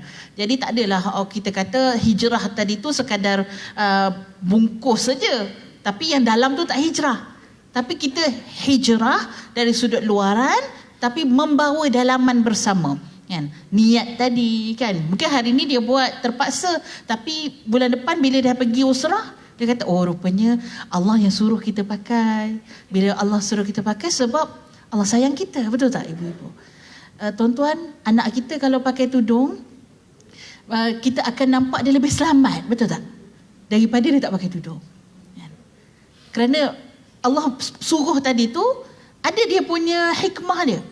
ada dia punya kenapa, why. The big why, kenapa Allah suruh pakai tudung?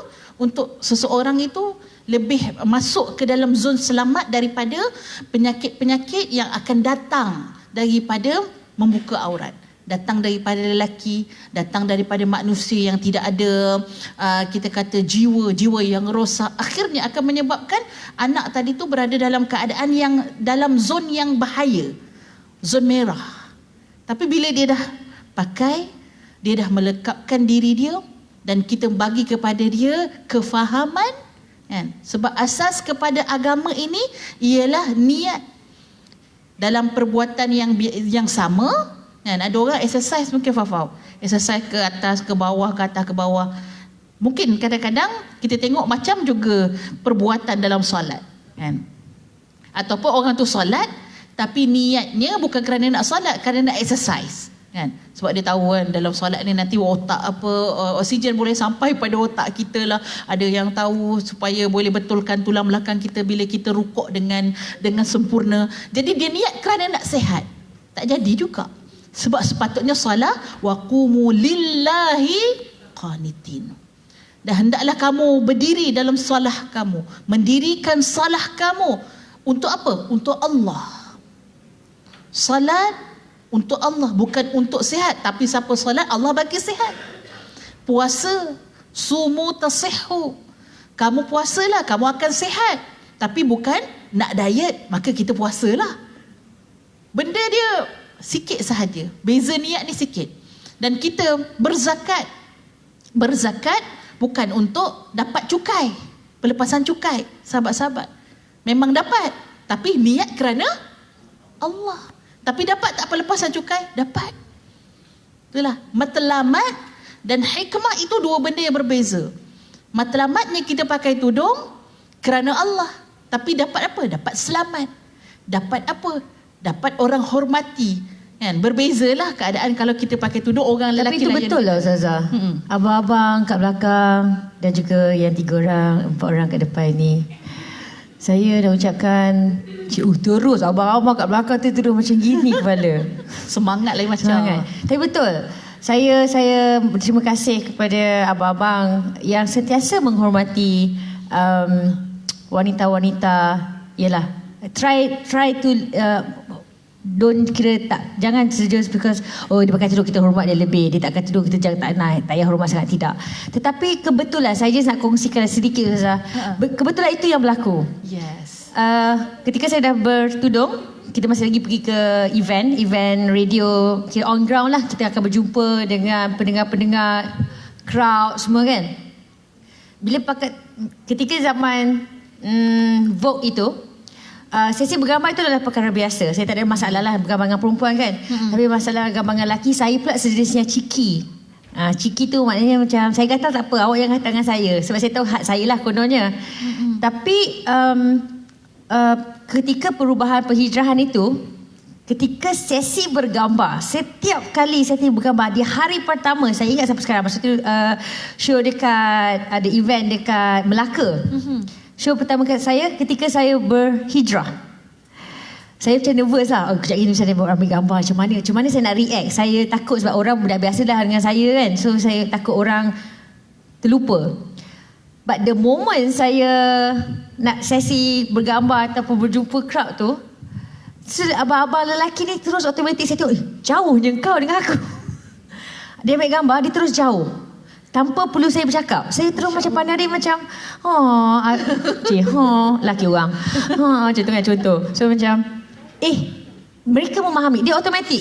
Taklah kata masa saya zaman Vogue tu diorang rapat sangat. Tapi macam diorang macam lebih Farah memang kita ambil selfie. Tapi bila you dah pakai tudung tu, dia straight away is it okay. Dia cara percakapan tu lain lah. Tak kisahlah yang muda, yang tua ke, yang semua tu macam tiba-tiba saya terus terbuka mata. Wow. Saya rasa ketika ada satu part tu bila saya berjalan, masa tu memang ramai lelaki. Saya jalan tak belaga bahu langsung. Sebab selalunya kalau crowd macam tu memang akan tertolak lah, macam mana nak kontrol dengan adik saya, nak jaga dengan adik aku tu dah kurus mana dia hilang dah. Kan kadang-kadang tertolak, saya tolak dia sampai tersungkur kan. Tapi benda tu tidak. Dia just nice sebab orang pun tak ada nak rapat. So bila benda itu berlaku, saya tak tahu macam mana saya nak express kan. It's actually baru buka mata saya.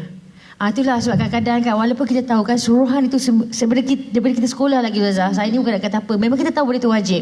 Tapi bila dia tidak nampak, mungkin situ saya faham bila kita kata terang hati. Cerah, sebab orang kata bila kita tak terang hati, kita takkan terima walaupun lah Ustazah cakap macam mana pun. Dia macam tu je kan. So kalau kita menerima apa pengajaran yang perkongsian yang diberikan kepada kita semua ni dengan terang hati, insya-Allah. Betul. Saya pun masih lagi cuba nak terangkan lagi. Bagi dia bersuluh sikit kan. Maksudnya memang Farah rasa lah kan kita ada kawan-kawan yang mungkin mengalami pengalaman yang sama. Takkan aku seorang je bohong sangat. Ada tak ke ada? Tak ada. Nervous nak share ke? Kalau lepas tu kita nak dengar daripada Datin Sri sendiri ya. Gurau-gurau. Okey, abang baju saya tak boleh tengok lah orang-orang botak ni. Teringat Faizal. Sorry. Abang nak pergi mana? Okey. Gurau Datin. Itulah saya dah cakap dengan Ustazah, jangan panggil saya. Tapi dia orang nak. Okey. So saya risau bila makin lama yang tegak-tegak tu, bila hujung-hujung tu. Okey, saya berhusnuzon lah, sedang ambil note kan. Alhamdulillah. Takkanlah tengok WhatsApp pula. Contoh. Gurau. Masya-Allah. Terima kasih kepada Farah. Kita kan Farah rasanya semalam fikir apalah nak sharing kepada sahabat-sahabat di KKR ni. Tapi hari ni subhanallah, kita dapat banyak sangat sharing daripada Farah. Yang pertamanya tentang sokongan ya. Sokongan ni peranan kita semua. So siapa-siapa di kalangan kita yang masih lagi kita rasa macam kita rasa macam dia jauh lagi kan. So bagi sokongan kan. So jangan condemn, jangan judge, tapi kita bagi sokongan kan. Support siapa sahaja, adik kita ke, jiran kita ke, ataupun dalam keluarga besar kita, terus bagi support. Mudah-mudahan kalau dia boleh berubah dengan pendekatan yang kita berikan, ini semua benda baik ni. Kan? Benda yang orang tu buat, permulaan yang dia kebaikan dilakukan dengan nasihat kita, subhanallah, sangat baik.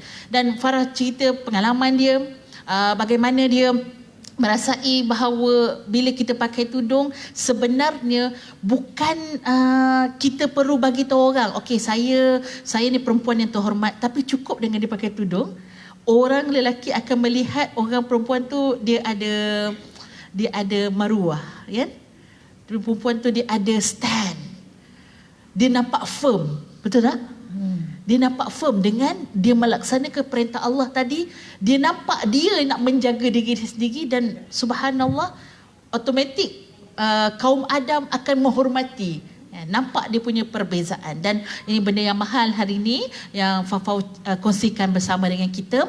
Saya nak cerita pasal cerita Makcik Pasar. Okey. Ya. Silakan. Cuba saya nasib baik dah ingatkan. Itulah. Kita akan mungkin tak ada soalan Tak ada soalan. Ada soalan. Tak ada soalan. Kalau ada soalan kita ada soalan. Okey, anda boleh memandangkan kita sekarang dalam dunia digital ya, Ustaz, Datin semua. Kita boleh hantarkan melalui nombor telefon lah tu. Taklah gurau. Betul, tak ada soalan? Okey. Ada, tak ada Okey. Kalau tak ada, insya-Allah. Soalan pertama, pasar mana? Pasar mana? Okey, saya tak tahulah pasar mana sebab pengalaman ini yang dialami oleh bos saya sendiri, Tuan Haji Khairul Azhar, dan dia cerita pengalaman dia ni kepada saya. Satu hari, tuan-tuan puan-puan, Cik Khairul ni dia pergi ke pasar. Biasanya Cik Khairul ceramahkan orang. Macam hari ni lah Ustaz Syafiq ceramahkan tuan-tuan puan-puan kan. Tapi hari tu Cik Khairul yang kena sekolahkan dengan makcik tersebut. Makcik tu kata, mari duduk kejap. Dia kata, anak tengok makcik niaga sayur kampung. Niaga sayur kampung, berapa yang makcik boleh bawa balik? Pendapatan makcik lah. Tak banyak tuan-tuan puan-puan. Mungkin RM50, RM80, RM100. Dia kata, nak, walaupun makcik boleh dapat banyak ni, makcik tak pernah terlupa. Wallahi. Makcik tak pernah lupa untuk ketepikan RM2.50 daripada pendapatan makcik setiap hari. Tuan-tuan perempuan, ceritanya, makcik tu boleh cerita lagi, sampailah satu waktu akan datang, yang dah satu tempoh masa yang agak panjang. Kemudian Cik Khairul tahu makcik ni dah meninggal. Makcik ni rupanya ibu tunggal, tuan-tuan perempuan. Dia ada 11 orang anak. Masa tu baru tahu. 11 orang anak, tuan-tuan perempuan, ahli qaryah masjid yang menguruskan jenazah tu tak sentuh langsung. Urusan jenazah makcik tadi diuruskan oleh 9 orang anak dia yang hafiz dan hafizah, tuan-tuan perempuan. Dengan jual sayur, maksudnya dia boleh bagi anak di sekolah sampai pembelajaran sampai jadi hafiz dan hafizah. 2 orang anak dia, 9 orang kan? 2 orang anak dia engineer. 2 orang anak dia engineer. Dan masa tu memang dengan husnul khatimah yang memang orang cakap, ya Allah, wanginya, mudahnya makcik ni meninggal, subhanallah. Masa tu orang baru tahu bagaimana makcik ni orangnya, satu, dia istiqamah dalam dia asingkan duit dia tadi, dan yang kedua, makcik ni tak pernah mengeluh. Kita anak 2 orang pun dah mengeluh, betul tak? Penat kan? Penat kerja. Yang tak ada anak pun kan mengeluh juga. Tak ada anak pun mengeluh juga. Tak ada suami, dia yang uruskan anak dia. Sama kan, tak apa. Tak pernah kata makcik ni susah ke apa, tak pernah mengeluh. Dan yang kedua, dia istiqamah. Tuan-tuan perempuan, bandingkan dengan kita, tuan-tuan perempuan, kita nak seperti apa yang makcik tu dapat. Makcik tu dapat husnul khatimah. Makcik tu dapat anak yang jadi orang. Anak yang jadi orang. Subhanallah. Dek kerana dia ini seorang yang memang tak pernah mengeluh. Dek kerana dia seorang yang memang tidak akan makan yang bukan dia punya, tuan-tuan perempuan. Bukan hak dia. RM2.50 dia kata makcik akan kumpulkan duit ini. Dia cakap dekat Cik Khairul, dia akan bayar zakat. Masya Allah. Kalau kira mungkin dia pun asnaf. Kalau kira lah. Tapi makcik tak kira macam tu. Makcik kira apa yang dia dapat, dia mesti zakatkan. Tuan-tuan perempuan, kita kerja daripada 1 hari bulan sampailah 30 hari bulan, tuan-tuan perempuan.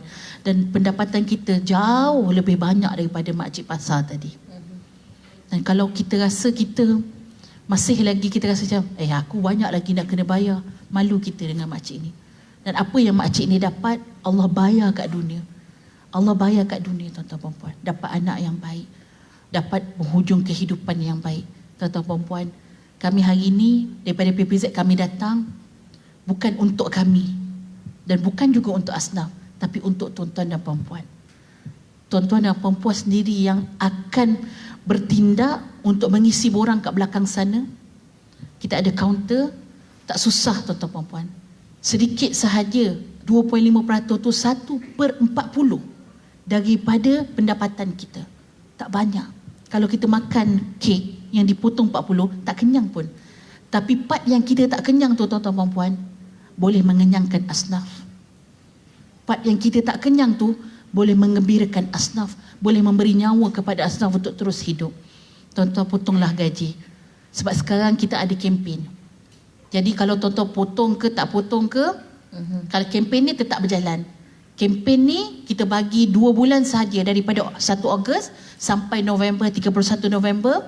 Tuan-tuan perempuan, isi saja hari ni dah dapat cendah hati. Dalam lepas pada habis tempoh kempen ni, kempen PZB, tuan-tuan akan berpeluang memenangi, ada laptop, ada voucher membeli belah, bolehlah settle lah seminggu punya belanja. Tuan-tuan boleh dapat hadiah telekong Siti Khadijah. Apa?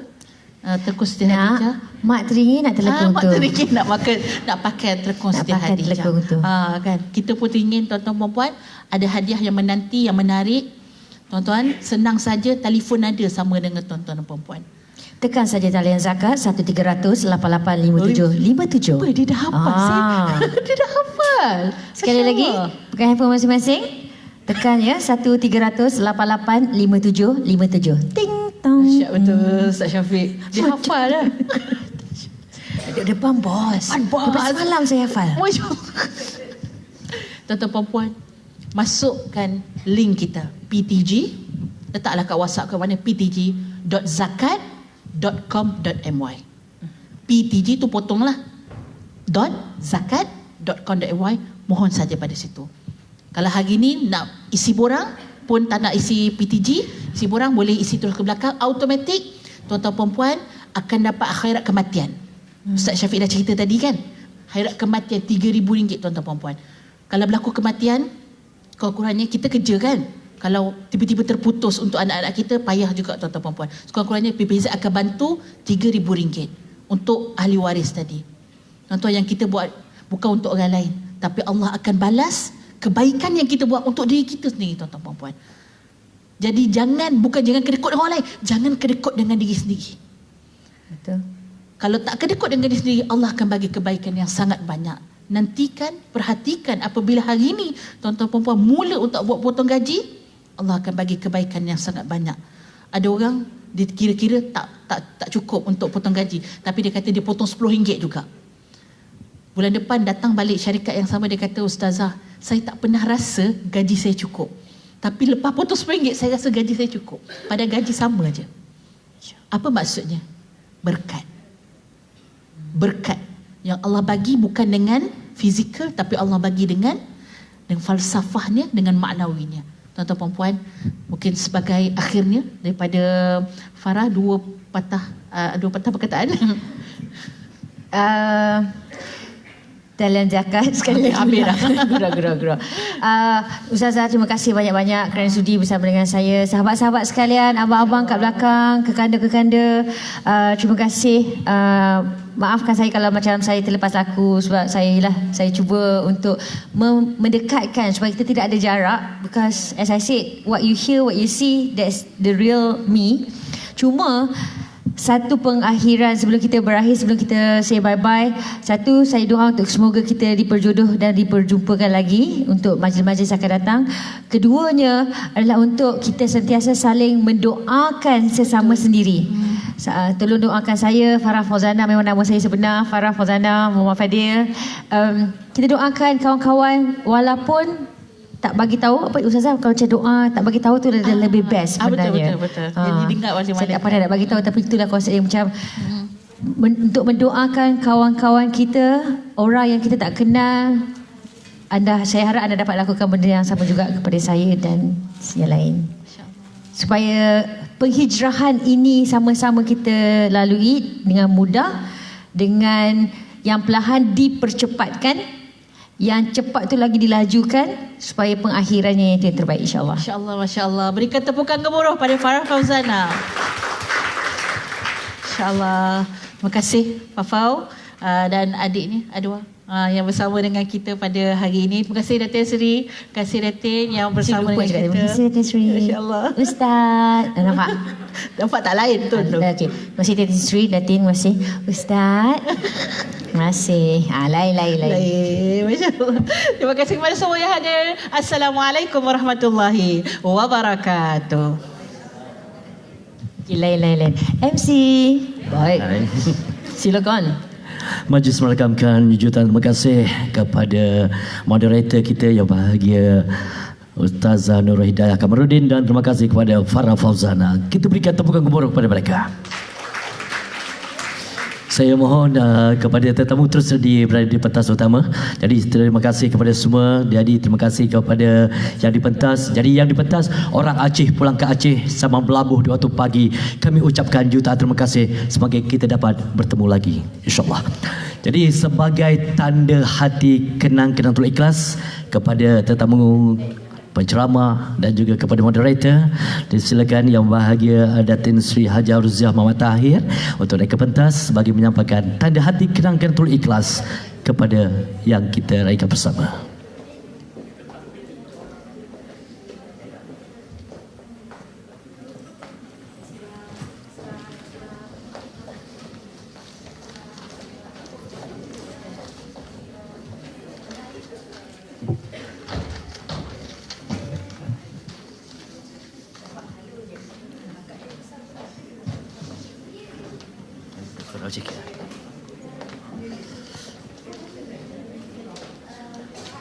Tanda hati kenang-kenang tul ikhlas kita dahulukan kepada yang bahagia Al-Fadilah Nurul Hidayah Kamarudin. Dipersilakan.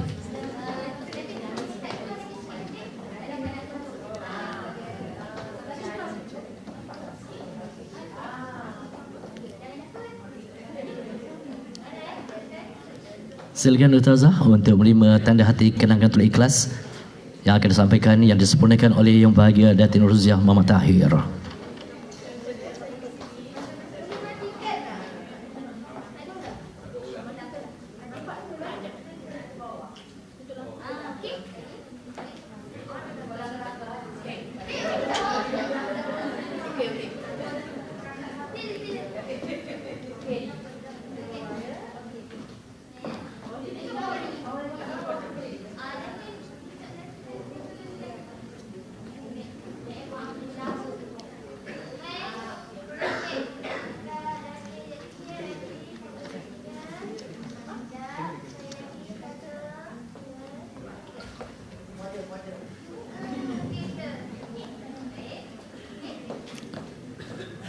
Dan seterusnya pula dipersilakan kepada selebriti kita Farah Fauzana. Jadi untuk pengetahuan, Farah Fauzana merupakan selebriti wanita yang kedua datang di Kementerian Kejaraya, dan sebelum ini adalah Sarina Rizwan. Okay. Tapi yang lelaki lagi ramai lah.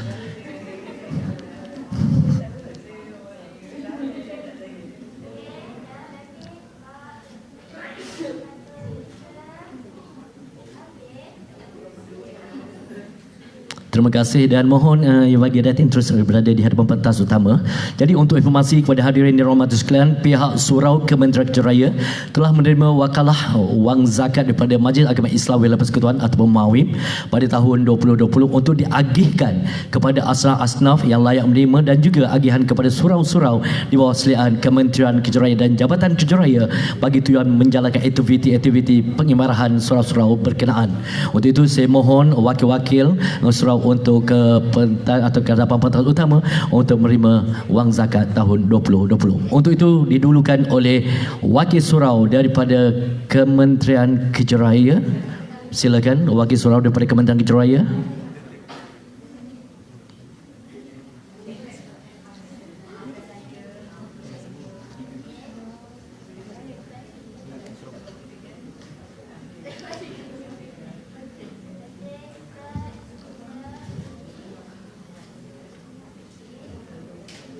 Dipersilakan pula wakil surau Menara Blok G.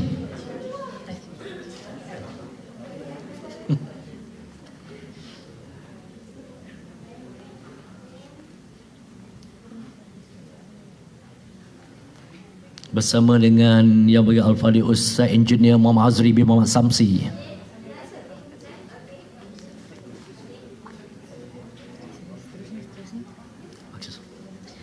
Seterusnya, kita ingin menjemput Wakil Surau JKR Kuartus Batu 4.5. 4.5 ya. 4.5. Maafkan saya Datin Sri. Kami ingin menjemput Encik Muhammad Alwan bin Ramli ataupun Muhammad Hafizan bin Muhammad. Bukan selalu hijack. Muhammad Alwan. Bukan. Muhammad Hafizan. Tak juga, tak respon. Tak apa. Kita cuba lagi. Seterusnya, majlis ingin menjemput Wakil Surau JKR Kuartus Batu 7, Tuan Haji Haliman bin Abdul Muttalib. Tuan Haji, Masya Allah, segak. Tak boleh nak ulas kan? Minta maaf. Maaf. Terulas pula. Seterusnya, kami ingin menjemput Wakil Surau JKR Workshop, Puan Belinda Balkis binti Abdullah. Wow, nice name. Puan Belinda Balkis.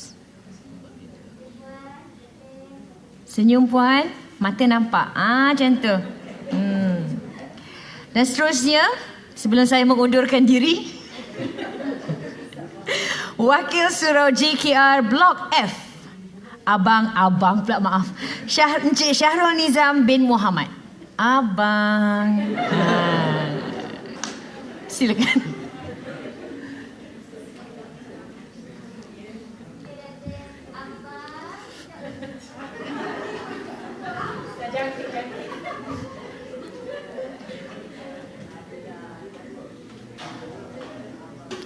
Dan untuk informasi, pihak Kementerian Kejuaraan juga turut menyampaikan zakat individu.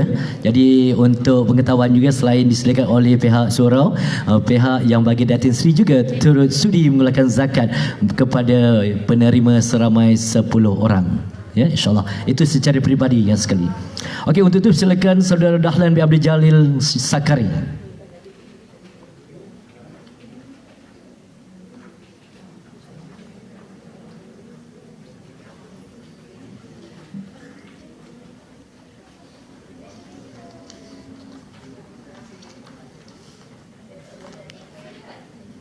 Silakan Emma Suhaila binti Zainal.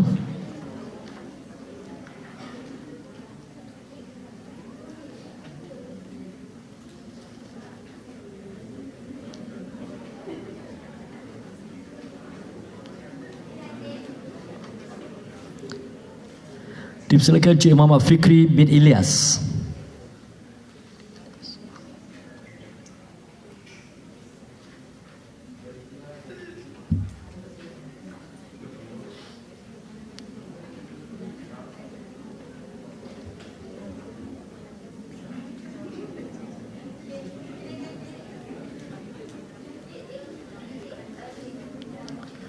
Dan seterusnya dipersilakan Syahilawati binti Saran.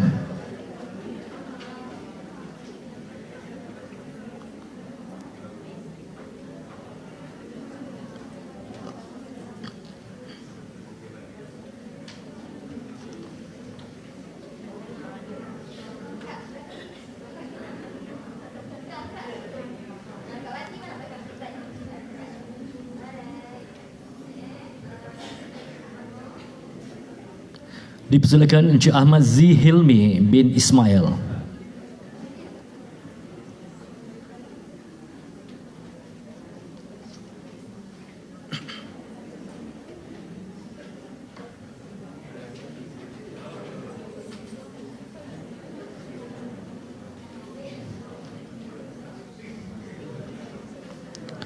Aliza binti Yaakob.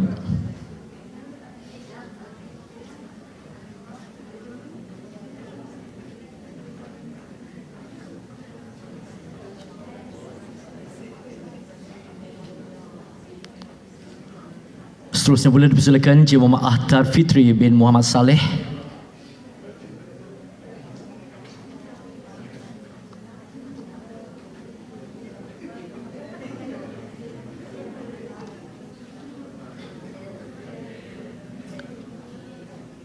Diikuti pula Muhammad Fazli bin Adnan.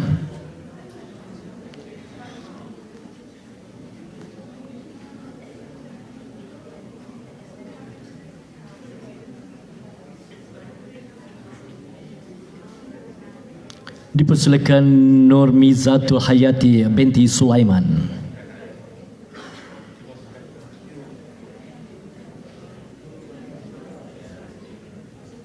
Dan seorang lagi tidak hadir, tidak dapat bersama kita kerana kesihatan yang kurang mengizinkan, iaitu Mimi Wati Afzal bin Muhammad Nur. Majlis merakamkan jutaan terima kasih kepada yang berbahagia Datin Seri, dan sebagai tanda hati kepada yang bahagia Datin, silakan Ustazah Husna untuk menyampaikan tanda hati kenang turut ikhlas kepada tetamu kehormat.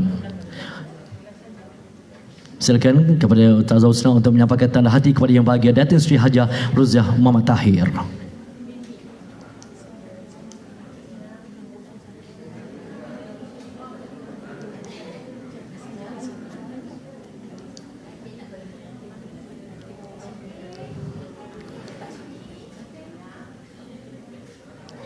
Dan seterusnya tanda hati kita yang terakhir kepada yang bahagia Datin Salina binti Bakri.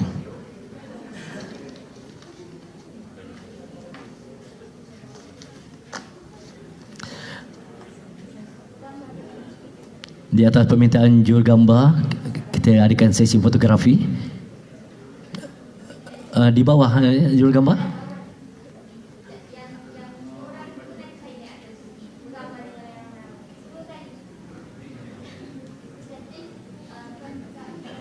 Sini